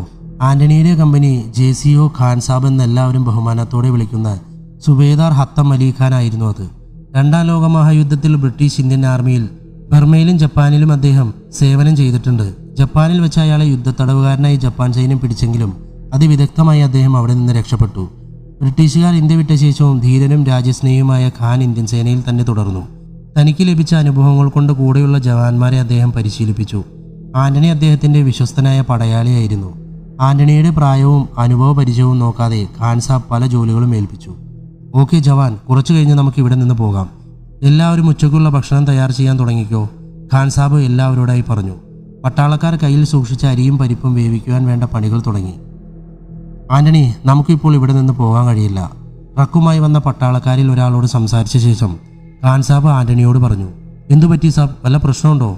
അതേടോ, നമുക്ക് പോകേണ്ട വണ്ടിയിൽ മഞ്ഞുകട്ടകൾ വീണെന്ന് അവർക്ക് വയർലെസ് മെസ്സേജ് കിട്ടി. ഇനി അതൊക്കെ കോരി മാറ്റിയാലേ നമുക്ക് പോകാൻ പറ്റൂ. അയ്യോ, അപ്പോൾ ഇന്ന് രാത്രി ഈ തണുപ്പിൽ ഇവിടെ കിടക്കേണ്ടി വരുമോ? ചിലപ്പോൾ അങ്ങനെ വേണ്ടിവരും. കുതിരയ്ക്ക് കൊടുക്കുന്ന മരുന്ന് 3 ഗ്ലാസ് കുടിച്ചാൽ മതി. പിന്നെ നിനക്ക് ഉറങ്ങാൻ പാടായിരിക്കും, ചൂടെടുത്ത് വിയർത്തിട്ട്. ഖാൻ സാബ് ആന്റണിയുടെ തോളിൽ തട്ടിയ ശേഷം അവിടെ നിന്ന് പോയി. രാത്രിയിൽ ചൂട് ചോറും ദാലും അവർക്ക് ആ തണുപ്പിൽ നിന്ന് ഒരു ചെറിയ ആശ്വാസം നൽകി. ആന്റണി ഭക്ഷണം കഴിച്ച ശേഷം ഖാൻ സാബ് കിടക്കുന്ന ടെന്റിലേക്ക് പോയി. ഖാൻ പുകവലിച്ചുകൊണ്ട് ചിന്തകളിൽ മുഴുകിയിരിക്കുകയായിരുന്നു. സാബ്, ഖാൻ തിരിഞ്ഞു നോക്കി. എന്തു പറ്റി ആന്റണി? തണുപ്പ് കാരണം ഉറക്കം വരുന്നില്ലേ? എങ്കിൽ കുറച്ചു നേരം ആ സ്റ്റൗവിൻ്റെ അടുത്ത് പോയിരിക്കേ. അതൊന്നുമല്ല സാർ, വേറെന്താണ്? ഖാൻ അത്ഭുതത്തോടെ ആന്റണിയോട് ചോദിച്ചു. സാബ്, നമ്മളിവിടെ ശരിക്കും എന്താണ് ചെയ്യേണ്ടത്? വെറും പാലവും റോഡും കെട്ടാനാണോ നമ്മളിവിടെ വന്നത്? അതിനൊക്കെ പബ്ലിക് വർക്ക് ഡിപ്പാർട്ട്മെൻ്റ് ഇല്ലേ? പിന്നെ പാകിസ്ഥാൻ ഇനി ഒരിക്കൽ കൂടി ആക്രമിക്കാതിരിക്കാൻ ഇപ്പോൾ തന്നെ അതിർത്തിക്ക് ചുറ്റും ഒരുപാട് പോസ്റ്റുകൾ നമ്മൾ നിർമ്മിച്ചിട്ടുണ്ട്. നമ്മുടെ ഹവിൽദാർ സാബ് തന്നെയാണ് ഇത് എന്നോട് പറഞ്ഞത്. പാകിസ്ഥാൻ മാത്രമേ നമുക്ക് ശത്രുവായുള്ളൂ? വേറെ ആരാണ് സാബ് നമ്മളെ ആക്രമിക്കാൻ? അവരല്ലേ യുദ്ധക്കൊതി മൂത്ത് നടക്കുന്നത്? ആന്റണി, നീ ചൈനയെ മറന്നുപോയോ? ചൈനയോ? People's Republic of China. അവരുമായി നല്ല ബന്ധത്തിലല്ലേ നമ്മുടെ രാജ്യം? നമ്മുടെ പ്രധാനമന്ത്രിയല്ലേ ചൈനയെ ഇന്ത്യയുടെ സഹോദര രാജ്യം എന്ന് പറഞ്ഞ് അഭിസംബോധന ചെയ്തത്? പിന്നെ അവിടെയുള്ളത് ഭൂരിഭാഗവും ബുദ്ധമതത്തിൽ വിശ്വസിക്കുന്നവരാണ്. ലോകത്തിലെ തന്നെ ഏറ്റവും ശാന്തമായ മതം. സാബ്, അവിടെയുള്ളവരെ കണ്ടാൽ തന്നെ അറിയില്ലേ, വെളുത്ത ഉയരം കുറഞ്ഞ പാവത്താന്മാർ. നമ്മളെയൊക്കെ കണ്ടാൽ തന്നെ അവർ പേടിച്ചുമുള്ളൂ. നിനക്ക് തെറ്റി ആന്റണി. പാകിസ്ഥാനേക്കാളും നമ്മൾ ഭയക്കേണ്ട ശത്രുവാണ് ചൈന. അവിടെയുള്ളത് ഉയരം കുറഞ്ഞ വെളുത്ത പിശാചുക്കളാണ്. രണ്ടാം ലോക മഹായുദ്ധത്തിൽ ഇവന്മാരുടെ തനി നിറം ഞാൻ നേരിട്ട് കണ്ടതാണ്. കൂടെയുള്ളവനെ കൊന്നു തിന്നുന്ന ജാതികളാണ്. പാമ്പും പഴുതാരയും തുടങ്ങി എന്തും ഇവർ തിന്നും. ഇത് മാത്രം കൊണ്ട് അവർ നമ്മുടെ ശത്രുക്കളാകുമോ സാർ? അത് വളരെ വേഗം പറഞ്ഞു തരാൻ പറ്റില്ല. നീ ഇവിടെ ഇരിക്കേ. ആന്റണി അവിടെ ഉണ്ടായിരുന്ന ഒരു പെട്ടിയുടെ മുകളിലിരുന്നു. ഖാൻ സാബ് കെറ്റിലുണ്ടായിരുന്ന ചായ ഒരു ഗ്ലാസ് ഒഴിച്ച് ആന്റണിക്ക് നേരെ വച്ച് നീട്ടി. ഇനി നീ ഒരക്ഷരം മിണ്ടാതെ ഞാൻ പറയുന്നത് മുഴുവനും കേട്ടോ. 1940-കളിൽ മുതൽ ഇന്ത്യയും പാകിസ്ഥാനും ചൈനയും ഉൾപ്പെടെ മധ്യേഷ്യയിൽ വലിയ മാറ്റങ്ങൾ സംഭവിച്ചു തുടങ്ങിയിരുന്നു. രണ്ടാം ലോക മഹായുദ്ധം യൂറോപ്യൻ അമേരിക്കൻ രാജ്യങ്ങളുടെ സാമ്പത്തിക അടിത്തറ ഇളക്കിയിരുന്നു. യുദ്ധങ്ങളുടെ വിജയവും പരാജയവും വെറും ചരിത്ര പുസ്തകങ്ങളിൽ ഒതുങ്ങി. കോളനി രാജ്യങ്ങളിൽ നിന്നുള്ള വരുമാനത്തിൽ വന്ന വളരെ വലിയ ഇടിവ്, കോളനി രാജ്യങ്ങളിൽ നടക്കുന്ന ബഹുജന പ്രക്ഷോഭങ്ങൾ അടിച്ചമർത്താൻ വേണ്ടി വരുന്ന അമിത ചെലവ്, ഇതൊക്കെ ബ്രിട്ടൻ, ഫ്രാൻസ് തുടങ്ങിയ രാജ്യങ്ങൾക്ക് താങ്ങാൻ പറ്റാതെയായി. അവർ ആ കോളനികൾക്ക് സ്വാതന്ത്ര്യം നൽകി യൂറോപ്പിലേക്ക് തിരിച്ചുപോയി. 1947 ഇന്ത്യയും പാകിസ്ഥാനും ഉണ്ടായി. 1949 സിവിൽ വാർ വഴി PRC, അതായത് പീപ്പിൾസ് റിപ്പബ്ലിക് ഓഫ് ചൈനയും രൂപം കൊണ്ടു. ഇന്ത്യൻ പ്രധാനമന്ത്രിയായിരുന്ന നെഹ്റു തന്നെയാണ് PRCയെ ലോകരാജ്യങ്ങളിൽ ഒന്നായി ആദ്യമായി അംഗീകരിച്ചത്. 1954 നെഹ്റുവിൻ്റെ ആശയമായ പഞ്ചശീല തത്വങ്ങളിൽ ഇന്ത്യയും ചൈനയും ഒപ്പുവെച്ചു. എന്നാൽ നമ്മുടെ രാജ്യത്തിൻ്റെ അതിർത്തികളിൽ അപ്പോഴും ഒരു വ്യക്തതയുണ്ടായിരുന്നില്ല. 1950 തന്നെ ചൈന ടിബറ്റിനെ സ്വന്തം അധികാരപരിധിയിലാക്കിയിരുന്നു. ആയിരക്കണക്കിന് ടിബറ്റൻ അഭയാർത്ഥികൾ ഇന്ത്യയിലേക്ക് വന്നു. ടിബറ്റിലെ ചൈനീസ് ആധിപത്യം ഉറപ്പിക്കാൻ വേണ്ടി അവർ അക്സൈ ചിൻ മുതൽ ടിബറ്റ് വരെ നീളുന്ന ദേശീയപാത 219 നിർമ്മിക്കുവാൻ തുടങ്ങി. ഈ റോഡ് പലയിടത്തും കടന്ന് ഇന്ത്യയിലേക്ക് കയറുമെന്ന് ഇന്ത്യയുടെ രഹസ്യാന്വേഷണ ഏജൻസികൾ മുന്നറിയിപ്പ് നൽകി. പലപ്പോഴായി നെഹ്റു അതിർത്തികൾ വ്യക്തമാക്കണമെന്ന് ചൈനീസ് സർക്കാരിനോട് സൂചിപ്പിച്ചെങ്കിലും ചൈനീസ് ഭരണാധികാരികൾ ഒഴിഞ്ഞു മാറുകയാണ് ചെയ്തത്. 1958 അക്സൈ ചിൻ ഉൾപ്പെടെ പല ഇന്ത്യൻ പ്രദേശങ്ങളെയും ചൈനീസ് അതിർത്തിക്കുള്ളിലാക്കി ചിത്രീകരിക്കുന്ന ഭൂപടങ്ങൾ ചൈന പ്രസിദ്ധപ്പെടുത്തി.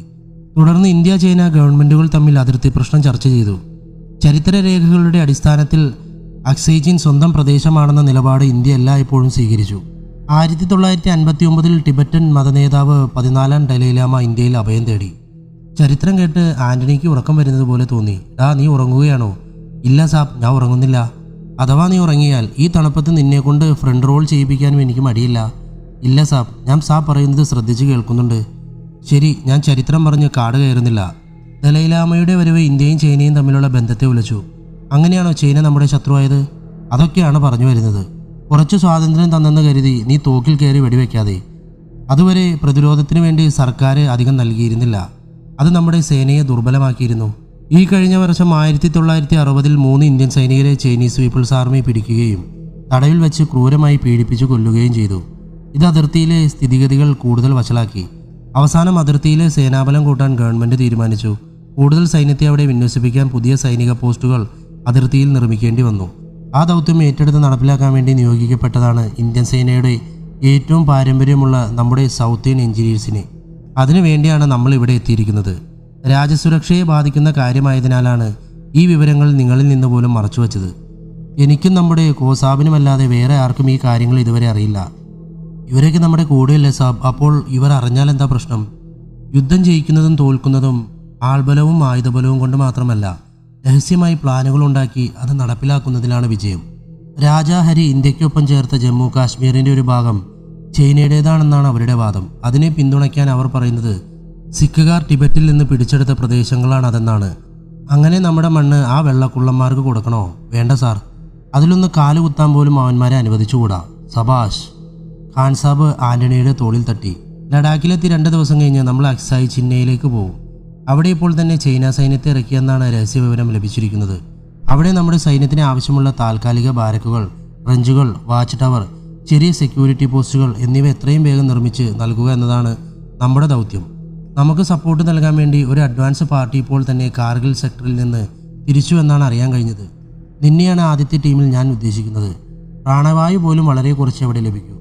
കൂടാതെ പാറക്കെട്ടുകളും മലനിരകളും തുരയ്ക്കുന്നത് പോലെയുള്ള ശാരീരിക അധ്വാനവും മനുഷ്യനായി പിറന്നവർക്ക് സാധ്യമാകുമോ എന്ന ചോദ്യം വരാം. അതിനുള്ള ഉത്തരം നീ മാത്രമാണ് ആന്റണി. അപ്പോൾ ശരി, നാളെ റോഡ് ശരിയായാലേ രാവിലെ തന്നെ നമുക്ക് യാത്ര തുടങ്ങാം. ഇവിടെ നിന്നും തയ്യാറെടുപ്പോടെ നമുക്ക് ലഡാക്ക് വരെ ട്രക്കിൽ യാത്ര ചെയ്യാൻ കഴിയും. ലേയിൽ നിന്ന് അക്സായി ചിന്നയിലേക്ക് പോകാൻ നമുക്ക് നല്ല റോഡുകളില്ല. നമ്മുടെ സാധനങ്ങൾ ചുമന്ന് വേണം അവിടെ എത്തിക്കാൻ. ഞാൻ പറയുന്നത് ആന്റണിക്ക് മനസ്സിലാകുന്നുണ്ടല്ലോ. വളരെ കഠിനമായ ദിവസങ്ങളായിരിക്കും നമ്മളെ കാത്ത് അവിടെയുള്ളത്. മനസ്സിൽ ഇത് മുഴുവനും ആദ്യമേ ഉണ്ടാക്കി ഏത് സാഹചര്യവും നേരിടാൻ തയ്യാറാകണം. എനിക്ക് മനസ്സിലായി സാബ്. അപ്പോൾ സമയം കളയണ്ട, ഉറങ്ങാനുള്ള നേരമാണിപ്പോൾ. ഈ തണുപ്പിനെ നേരിടാൻ നമുക്കുള്ള ഏറ്റവും നല്ല ആയുധം ഉറക്കമാണ്. അപ്പോൾ ആന്റണി, നിന്റെ ടെൻറ്റിലേക്ക് പോയിക്കോ. ശരി സാബ്. ആന്റണി സല്യൂട്ട് ചെയ്ത് പുറത്തേക്ക് നടന്നു. സാബ്, മഞ്ഞുമാറ്റി റോഡുകൾ യാത്ര ചെയ്യാനായി ഒരുക്കിയിട്ടുണ്ടെന്ന് മെസ്സേജ് വന്നു. ഒരു പട്ടാളക്കാരൻ ഖാൻ സാബിനെ അറിയിച്ചു. ഖാൻ സാബ് ഉടൻ തന്നെ ടെൻറ്റിന് പുറത്തിറങ്ങി. കിഷോർ, ജൽദി ബെൽ ബജാവോ. പൂരെ ജവാൻ കോ ഇധർ ഹാദിർ കർദാവോ. 3 മിനിറ്റ് മേ ജൽദി. സെക്കൻഡുകൾക്കുള്ളിൽ ക്യാമ്പിലെ ബെൽ മുഴങ്ങി. പലയിടത്തു നിന്നും ജവാന്മാർ ഓടി അവിടേക്ക് എത്തി. ഹവിൽദാർ ഓംപ്രകാശ് ഖാൻ സാബിന് റിപ്പോർട്ടുണ്ടാക്കി. എൻ്റെ പ്രിയപ്പെട്ട ജവാന്മാരെ, ഇന്ന് നമുക്ക് പോകേണ്ട വഴിയിലെ തടസ്സങ്ങൾ മാറിയിരിക്കുന്നു എന്ന് കമ്പി വന്നിട്ടുണ്ട്. ഇത്രയും നാൾ നമ്മൾ കണ്ട സന്ദർഭങ്ങളായിരിക്കില്ല ഇനി ഉണ്ടാകാൻ പോകുന്നത്. വഴിയിൽ ഇതുപോലെയുള്ള തടസ്സങ്ങൾ വീണ്ടും വന്നുകൊണ്ടേയിരിക്കും. എനിക്ക് ഉറപ്പുണ്ട് എൻ്റെ ചുണക്കുട്ടികൾ കാട്ടാനക്കൂട്ടം പോലെ നിസ്സാരമായി അതൊക്കെ തകർത്ത് മുന്നേറും. ശരിയല്ലേ? ജി സാബ്. മുന്നിൽ നിന്ന് കുറച്ച് ജവാന്മാർ മാത്രം മറുപടി പറഞ്ഞു. എന്താണ്? എനിക്ക് കേൾക്കാൻ പറ്റിയില്ല. ജി സാബ്. 200 പേരുടെ ഉള്ളിൽ നിന്ന് പുറത്തു വന്ന ആ ശബ്ദം റെയിൽവേ സ്റ്റേഷന്റെ ചുമരുകളെ മുഴുവനും വിറപ്പിച്ചു. പട്ടാളക്കാർ സമയം കളയാതെ ടെൻറ്റുകൾ അഴിച്ചു മാറ്റിയ ശേഷം ട്രക്കുകളിൽ നിറച്ചു. 30ഓളം ട്രക്കുകളുടെ ഒരു കൺവെയർ ആയിരുന്നു അത്. ആന്റണി, നീ എന്നോടൊപ്പം ഈ ട്രക്കിൽ വന്നാൽ മതി. ഖാൻ സാബ് ആന്റണിയെ തൻ്റെ ഒപ്പം യാത്ര ചെയ്യാൻ ക്ഷണിച്ചു. ആന്റണി ഖാൻ സാബിനൊപ്പമായിരുന്നു. കൺവെയർ സാവധാനം മുന്നോട്ട് നീങ്ങി തുടങ്ങി.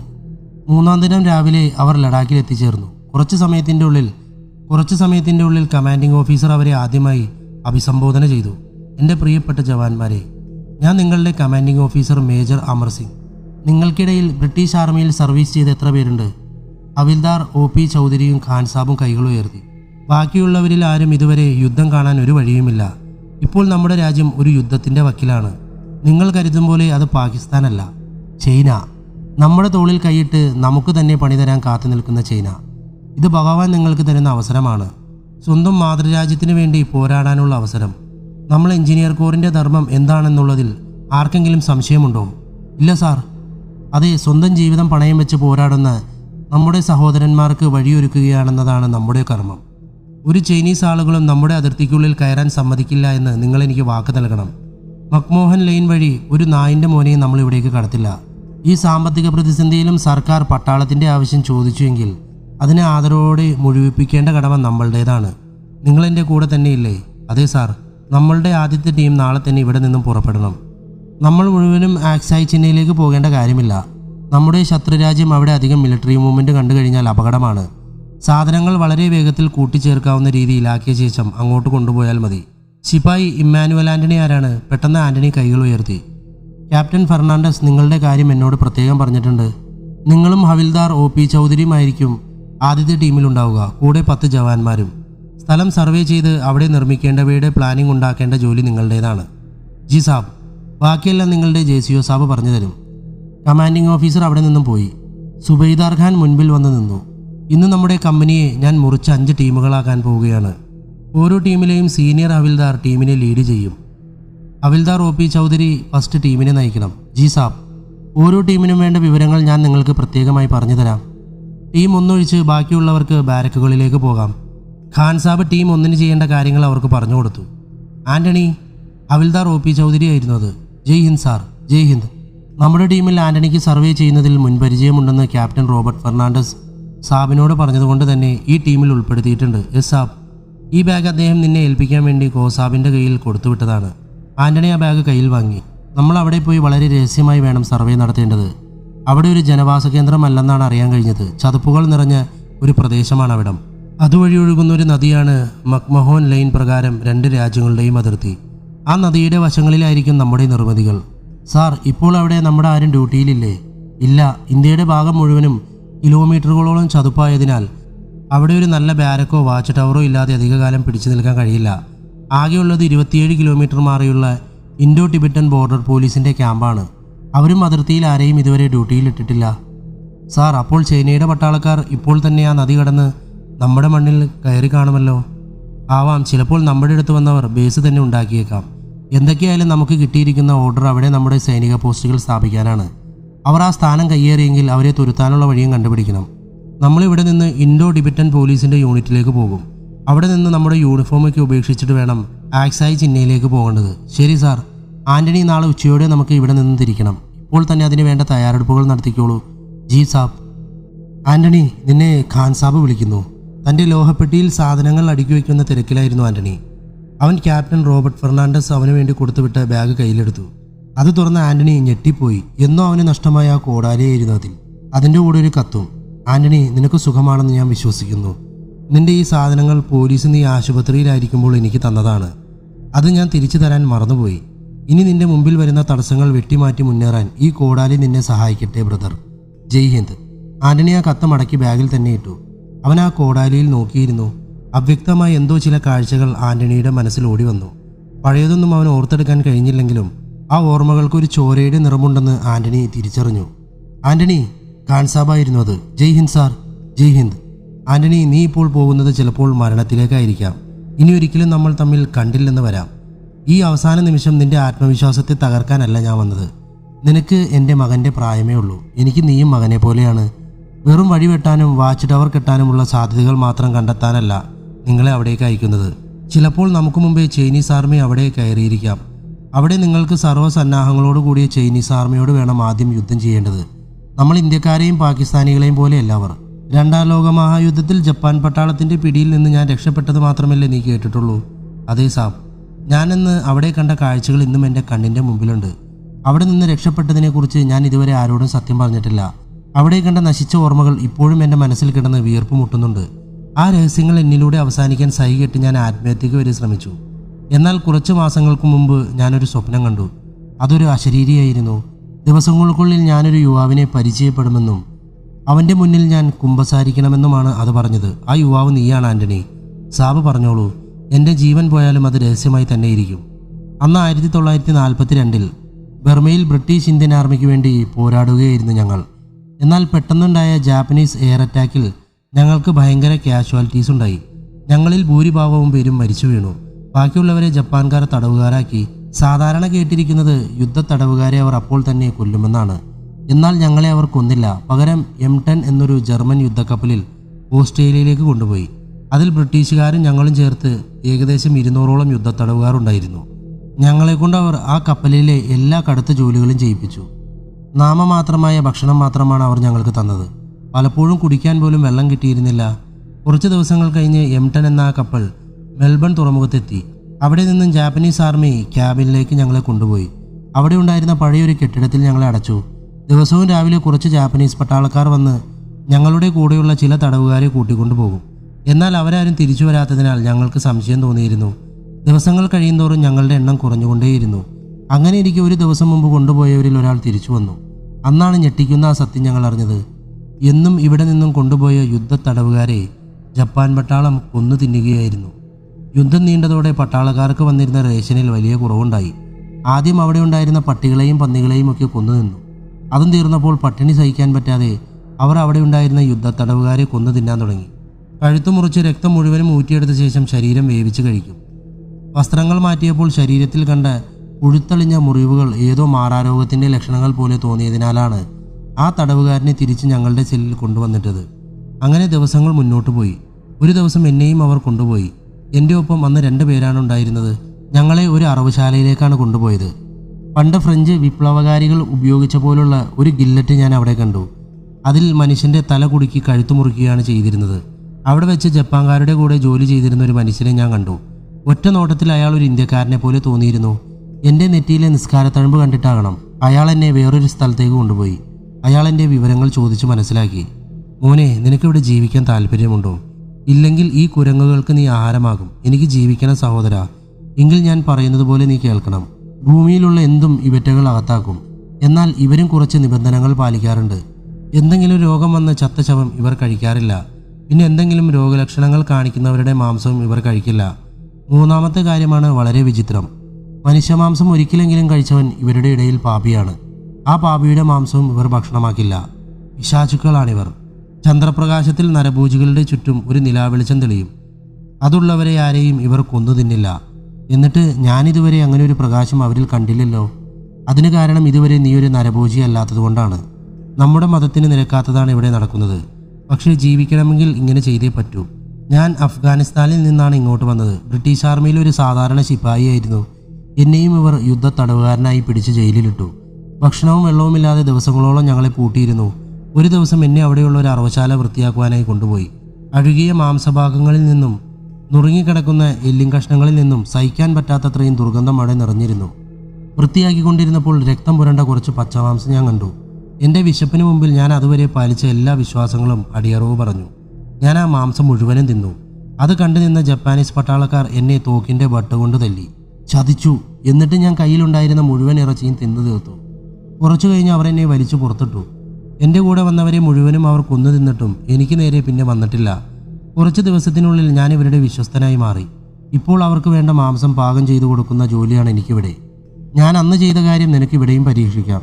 എൻ്റെ ഭാര്യയും കുഞ്ഞും അങ്ങ് കാബൂളിൽ എനിക്ക് വേണ്ടി കാത്തിരിക്കുന്നുണ്ട്. ഒരു ദിവസം എന്തെങ്കിലും വിഷം ആഹാരത്തിൽ ചേർത്ത് കൊടുത്ത് ഞാൻ ഇവന്മാരെ കൊല്ലും. എന്നിട്ട് തിരിച്ചു പോകാൻ കഴിയുമെന്ന വിശ്വാസം എനിക്കുണ്ട്. അതിനുവേണ്ടിയാണ് ഞാൻ നിന്നെ കൂടെ വിളിക്കുന്നത്. എലികളെ കൊല്ലാനുള്ള മരുന്ന് വളരെ ചെറിയ അളവിൽ ഞാൻ ഇവർക്ക് നൽകുന്നുണ്ട്. പലരും രോഗികളായി. ഒരു ദിവസം ഈ ബേസ് വിട്ട് ഇവർക്ക് പോയേ മതിയാകൂ. ഞാൻ എന്താണ് ചെയ്യേണ്ടത്? എൻ്റെ കൂടെയുള്ളവരുടെ പച്ചമാംസം കഴിക്കണമെന്നാണോ നിങ്ങൾ പറയുന്നത്? നീ ചെയ്യുന്നതിൽ ഒരു തെറ്റുമില്ല. സ്വയം ഭക്ഷണമാകാതിരിക്കാൻ വേണ്ടിയുള്ള ഒരു കരുതലായി മാത്രം ഇതിനെ കണ്ടാൽ മതി. നിനക്ക് വേണ്ട സഹായത്തിനായി ഞാനുണ്ട്. ഇവിടെ നിന്ന് രക്ഷപ്പെടാൻ വേറെ വഴിയും ഞാൻ കാണുന്നില്ല. നിമിഷ നേരത്തെ ആലോചനയിൽ ഞാനും അയാളോടൊപ്പം ചേർന്നു. തിരിച്ചെൻ്റെ രാജ്യത്തേക്ക് വരാൻ മാത്രമായിരുന്നു എൻ്റെ ലക്ഷ്യവും. ഞാൻ ഒരു നരഭോജിയായി മാറി. പിന്നീടുള്ള കാര്യങ്ങൾ ആ അഫ്ഗാനിസ്ഥാൻ പട്ടാളക്കാരൻ പറഞ്ഞതുപോലെ നടന്നു. ചെറിയ അളവിൽ വിഷം ഉള്ളിൽ ചെന്നതിനാൽ അവിടെ ഉണ്ടായിരുന്ന പകുതിയിലധികം പേരും രോഗികളായി. വിദഗ്ധ ചികിത്സ നൽകാൻ പറ്റാത്തതുകൊണ്ട് അവരിൽ പലരും മരണത്തെ പുലുകി. അതുവരെ ഇല്ലാത്ത എന്തോ പകർച്ചവ്യാധിയാണെന്ന് ഡോക്ടർ വിധിയെഴുതി. ദിവസം തോറും ജാപ്പനീസ് പട്ടാളക്കാരുടെ എണ്ണം കുറഞ്ഞു വന്നു. ഞങ്ങൾ ആ ദിവസത്തിന് വേണ്ടി കാത്തിരുന്നു. ജപ്പാൻകാരുടെ എണ്ണം യുദ്ധ തടവുകാരുടെ 10-1 ആകുന്ന ദിവസം. ചില ദിവസങ്ങളിൽ കൊല്ലാനുള്ള തടവുകാരെ കൂട്ടിക്കൊണ്ടുവരാൻ ഞാൻ പോകാൻ തുടങ്ങി. അവിടെയുണ്ടായിരുന്ന ബ്രിട്ടീഷ് യൂറോപ്യൻ തടവുകാരെ ഞാൻ തിരഞ്ഞു പിടിച്ചു കൊണ്ടുവന്നു. ഞങ്ങളുടെ പ്ലാൻ അവിടെ ഉണ്ടായിരുന്നവരുമായി ചർച്ച ചെയ്തു. അങ്ങനെ ആ ദിവസം വന്നെത്തി. ജപ്പാൻകാരുടെ ക്യാമ്പിൽ പലയിടത്തും ഡ്യൂട്ടിക്ക് ആൾക്കാരില്ല. ഹോസ്പിറ്റലിൽ ചികിത്സാ സൗകര്യങ്ങൾ കൂട്ടാൻ വേണ്ടി മേലുദ്യോഗസ്ഥർക്ക് തുടർച്ചയായി കമ്പി അയച്ചിട്ടും ഫലമുണ്ടായില്ല. 200-ൽ കൂടുതൽ ജാപ്പനീസ് പട്ടാളക്കാർ ഉണ്ടായിരുന്ന അവിടം അവസാനം വെറും 20-ൽ താഴെയായി. അന്ന് രാത്രി ഞാൻ തടവുകാരുടെ മുറി തുറന്ന് അവരെ മുഴുവനും പറഞ്ഞയച്ചു. സംഘബലത്തിൽ മുന്നിലായ ഞങ്ങൾ ജപ്പാൻ സേനയുടെ ആർമി വെടിപ്പുര കൊള്ളയടിച്ചു. അവരുടെ ബാരക്കുകളും ഓഫീസേഴ്സും മെസ്സും തീവെച്ച് നശിപ്പിച്ചു. താൽക്കാലിക മെഡിക്കൽ വാർഡുകളിൽ ഉണ്ടായിരുന്നവരെല്ലാം ഞങ്ങൾ അരിഞ്ഞു വീഴ്ത്തി. അന്നത്തെ ആ ഒറ്റ രാത്രിയിൽ ആ ക്യാമ്പ് ഞങ്ങൾ പിടിച്ചെടുത്തു. ഞങ്ങളുടെ കൂടെ ഉണ്ടായിരുന്ന ബ്രിട്ടീഷ് നേവി ഓഫീസർ ലഫ്റ്റനന്റ് ഹൾട്ടനെ ഞങ്ങളുടെ കമാൻഡിംഗ് ഓഫീസറായി അധികാരമേറ്റു. അവിടെ നിന്നും പുറത്തേക്ക് പോകാനുള്ള വഴികൾക്ക് വേണ്ടി അദ്ദേഹം ബ്രിട്ടീഷ് പട്ടാളവുമായി ബന്ധപ്പെട്ടു.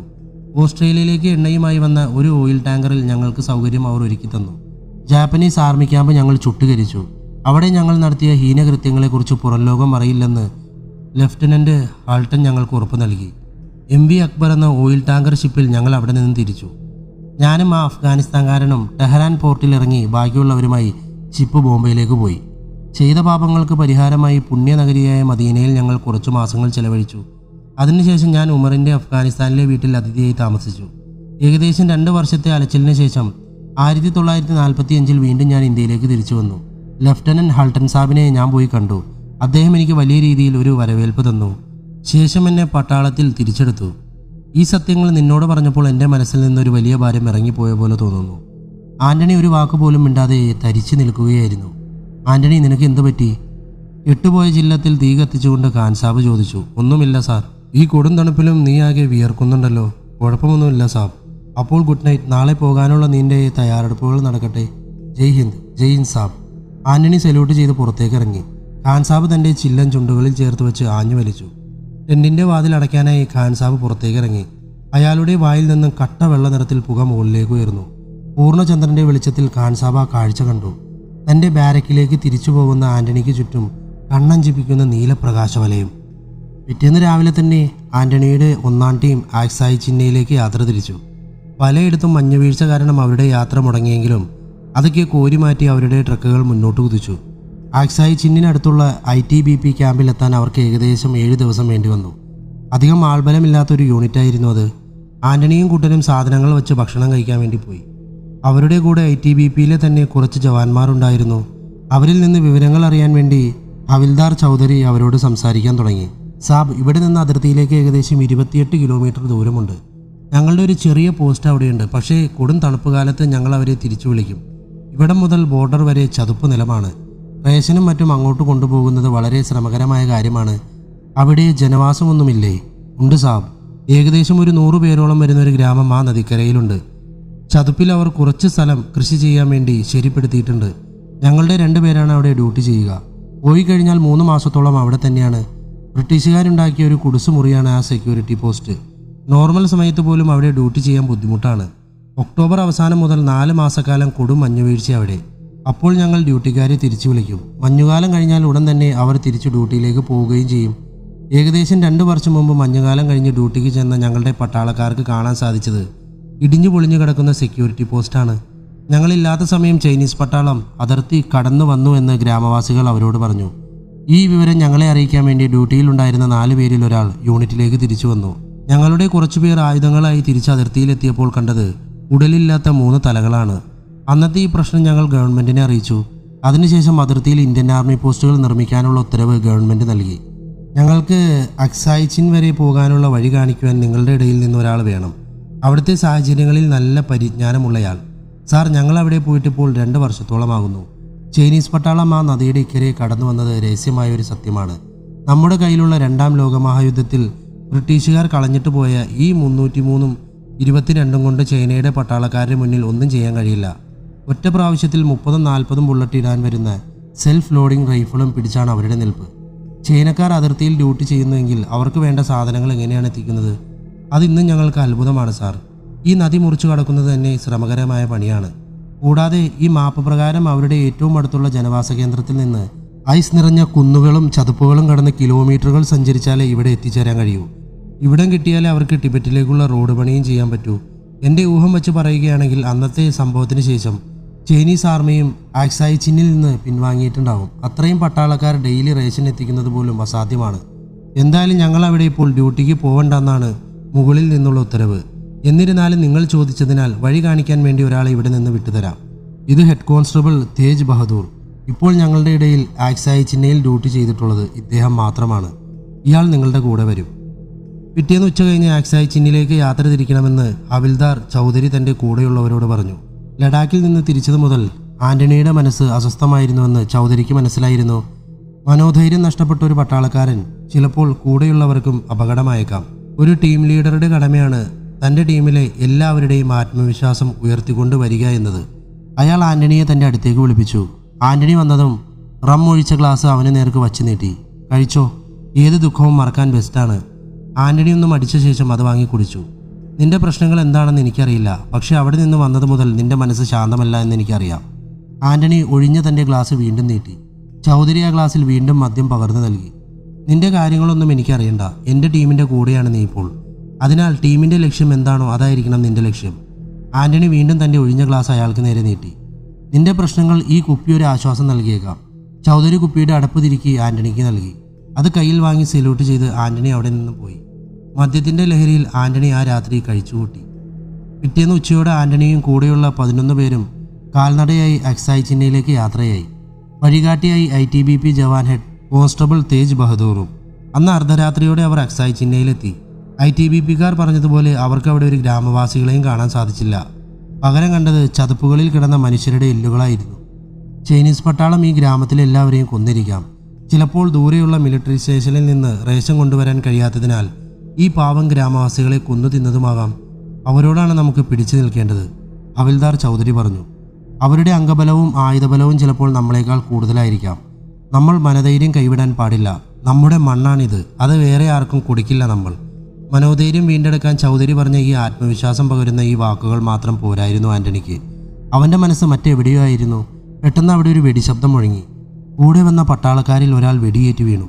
എല്ലാവരും ഒളിക്കുക, അവർ നമ്മളെ കണ്ടു കഴിഞ്ഞു. ഇനി നമ്മൾ ചെലവാക്കുന്ന ഓരോ ബുള്ളറ്റിനും നമ്മുടെ ജീവന്റെ വിലയാണ്. ആന്റണി അടുത്ത് കണ്ട ഒരു മരത്തിലേക്ക് ഓടിക്കയറി. അവൻ്റെ ഹൃദയം വളരെ ശക്തമായി ഇടിച്ചു. അവൻ ആ വടവൃക്ഷത്തിൻ്റെ ഉയരങ്ങളിലേക്ക് കയറി. പൂർണ്ണചന്ദ്രന്റെ പ്രകാശത്തിൽ തനിക്ക് ചുറ്റുമുള്ളതൊക്കെ ആന്റണിക്ക് കാണാൻ സാധിച്ചു. പെട്ടെന്ന് അവിടെ മുഴുവനും നീല നിറത്തിലുള്ള പ്രകാശം വരുന്നു. ആ പ്രകാശത്തിന്റെ ശക്തിയിൽ ആന്റണിയുടെ കണ്ണിൽ അന്ധകാരം നിറഞ്ഞു.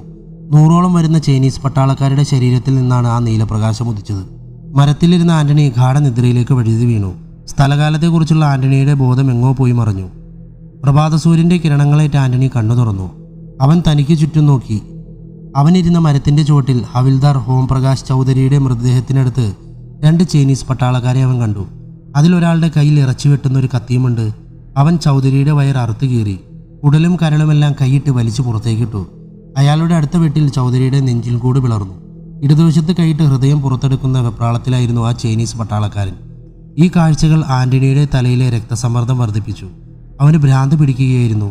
തൻ്റെ തോളിൽ തൂക്കിയ ചെറിയ ബാഗിൽ കൈയിട്ട് ആന്റണിക്ക് കിട്ടിയത് അവൻ്റെ പഴയ കോടാലിയായിരുന്നു. ഒരു ചീറ്റപ്പുലിയുടെ വേഗത്തിൽ ആന്റണി കുതിച്ചു ചാടി. ഒന്ന് തിരിഞ്ഞു നോക്കുന്നതിന് മുമ്പേ തന്നെ ആ ചൈനീസ് പട്ടാളക്കാരൻ്റെ തല ഉടലിൽ നിന്ന് വിട്ടുപോയിരുന്നു. പെട്ടെന്നുള്ള ആക്രമണത്തിൽ കൂടെയുണ്ടായിരുന്ന പട്ടാളക്കാരനും പകച്ചുപോയി. തൻ്റെ കയ്യിലുണ്ടായിരുന്ന തോക്ക് ഉയർത്തുന്നതിന് പോലും അയാൾക്ക് സമയം ലഭിച്ചില്ല. ആന്റണിയുടെ ചവിട്ടുകൊണ്ട് അയാൾ മലർന്നു വീണു. വളരെ നാളുകളായി രക്തം കാണാത്ത ആന്റണിയുടെ കോടാലി ആ പട്ടാളക്കാരൻ്റെ നെഞ്ച് 2ആയി പിളർത്തി. അയാളുടെ ചുടുചോര ആന്റണിയുടെ മുഖത്തും ശരീരത്തും തെറിച്ചു വീണു. അവൻ കൈകൊണ്ട് തൻ്റെ മുഖം വടിച്ചു. മനുഷ്യൻ്റെ ചോരയുടെ രുചി വീണ്ടും അവൻ്റെ നാവുകൾ അറിഞ്ഞു. പിളർന്ന നെഞ്ചിനുള്ളിൽ അപ്പോഴും തുടിച്ചുകൊണ്ടിരിക്കുന്ന ഹൃദയത്തെ ഉപേക്ഷിച്ചു പോകാൻ ആന്റണിക്ക് കഴിഞ്ഞില്ല. അവൻ 2 ചൈനീസ് പട്ടാളക്കാരുടെയും പച്ച മാംസം ഭക്ഷിച്ച ശേഷം ബാക്കി വന്നതൊക്കെ ആന്റണി അടുത്തുണ്ടായിരുന്ന ചതുപ്പിൽ താഴ്ത്തി. ആന്റണി താൻ തുടങ്ങിയെടുത്ത് തന്നെ തിരിച്ചെത്തിയിരിക്കുന്നു. ഇപ്പോൾ അവൻ ഇമ്മാനുവൽ ആന്റണി അല്ല, നാച്ചി. ശവപ്പറമ്പിൽ വെച്ച് തൻ്റെ പെറ്റമ്മയുടെ പച്ചമാംസം ഭക്ഷിച്ച നാച്ചി. ദിവസങ്ങൾ കഴിയുന്തോറും ചൈനീസ് പട്ടാളക്കാരുടെ എണ്ണം കുറഞ്ഞു വന്നു. നാച്ചിയുടെ ഇരകളായ പട്ടാളക്കാരുടെ എല്ലും നഖവും അവിടെയുണ്ടായിരുന്ന ഗ്രാമവാസികളുടെ ഒപ്പം ചതുപ്പിൽ നിറഞ്ഞു. മനുഷ്യരെ ജീവനോടെ ഭക്ഷണമാക്കുന്ന ഒരു രക്തരക്ഷസ് അക്സായി ചിന്നിലെ ആ നദിക്കരയിലുണ്ടെന്ന് അവർ വിശ്വസിച്ചു. ഗത്യന്തരമില്ലാതെ ചൈനീസ് ഗവൺമെൻറ് ബാക്കി വന്ന സ്വന്തം പട്ടാളക്കാരെ തിരിച്ചു വിളിക്കേണ്ടി വന്നു. ദൂരക്കൂടുതൽ കൊണ്ട് ഇന്ത്യൻ ആർമിയും അവിടെ ഒരു മിലിറ്ററി ബേസ് തുടങ്ങുന്ന തീരുമാനത്തിൽ നിന്ന് പിന്തിരിഞ്ഞു. ഇന്നും ആ നദിക്കര രണ്ട് രാജ്യങ്ങൾക്കും അവകാശമില്ലാത്ത ഭൂപ്രദേശമായി തുടരുന്നു. ആ നരഭോജിയുടെ അവസാനം ഇവിടെയാണ്. 1980. വളരെ നന്നായിട്ടുണ്ട് ജസ്റ്റിൻ. നല്ലൊരു ഫിഷൻ നോവലിസ്റ്റിനെ തന്നിൽ ഞാൻ കരുതുന്നു. ജസ്റ്റിൻ്റെ സ്റ്റഡി റിപ്പോർട്ട് വായിച്ച ശേഷം ഡോക്ടർ രാമലിംഗം പറഞ്ഞു. ഈ സാങ്കല്പിക കഥ എഴുതാനാണോ നീ 8 വർഷം റിസർച്ച് എന്നും പറഞ്ഞ് നടന്നത്? കന്യാകുമാരി മുതൽ കാശ്മീർ വരെ നടന്നിട്ട് ഇതാണോ കിട്ടിയത്? Shame of you man. You waste your valuable time and money. ഇതൊരു റിസർച്ച് പേപ്പറായി ഒരിടത്ത് ഞാൻ പബ്ലിഷ് ചെയ്യാൻ സമ്മതിക്കില്ല. താൻ വല്ല മനോരമയിലോ മംഗളത്തിലോ കൊടുത്തേക്ക്. അവർ കുറച്ചുകൂടി മസാല ചേർത്ത് വേവിച്ച് നാട്ടുകാർക്ക് വിളമ്പിയേക്കും. സാറിന് ചിലപ്പോൾ ഇത് വെറും കഥയായി തോന്നിയേക്കാം. ഇതൊരു ചരിത്രമാണ്. ലോകത്തിലെ ഒരാളും കടന്നു പോകാത്ത വഴികളിലൂടെ സഞ്ചരിച്ച് ഒരു മനുഷ്യനുണ്ടാക്കിയ ചരിത്രം. ഒരു ഡോക്ടറേറ്റ് പട്ടത്തിന് വേണ്ടി മാത്രമല്ല ഞാൻ ഇത്രയും കാലം ഇതിനു വേണ്ടി ചെലവഴിച്ചത്. ഇതൊരു സമർപ്പണമാണ്, എൻ്റെ രക്ഷിതാവിന് വേണ്ടിയുള്ള സമർപ്പണം. മദ്രാസിലെ ചെളിക്കുണ്ടിൽ നിന്ന് പറക്കമുറ്റാത്ത 2 കുട്ടികളെ ജീവിതത്തിലേക്ക് പിടിച്ചെഴുന്നേൽപ്പിച്ചതിനുള്ള നന്ദി. ഇതിന് ആരുടെയും അഫിലിയേഷൻസ് ഒന്നും എനിക്ക് വേണ്ട. ഈ രഹസ്യങ്ങൾ എന്നിലൂടെ അവസാനിക്കും. ഇതിലുള്ള ഒന്നും പുറം ലോകം കാണില്ല. സാറ് ചെയ്തു തന്നതിനെല്ലാം നന്ദിയുണ്ട്. ഞാനിനി ഇവിടെ നിൽക്കേണ്ട കാര്യമില്ല. ജസ്റ്റിൻ തൻ്റെ ഫയൽ മേശയിൽ നിന്നും എടുത്ത് പുറത്തേക്ക് നടന്നു. ഈ കഥ വെറും സാങ്കല്പികം മാത്രമാണെന്ന് വിശ്വസിക്കാൻ ബുദ്ധിമുട്ടുണ്ടല്ലേ? യാഥാർത്ഥ്യവുമായി തോന്നുന്നുണ്ടല്ലേ? എങ്കിലത് വെറും തോന്നലാണ്. ഇത് വെറും സാങ്കല്പികം മാത്രമാണ്. സ്ഥലങ്ങളെല്ലാം ശരിയാണ്, ബാക്കിയെല്ലാം സാങ്കല്പികമാണ്. അപ്പോൾ ശരി, ടാറ്റ ബൈ ബൈ. പുതിയ കഥയുമായി വീണ്ടും വരാം. Love you, by.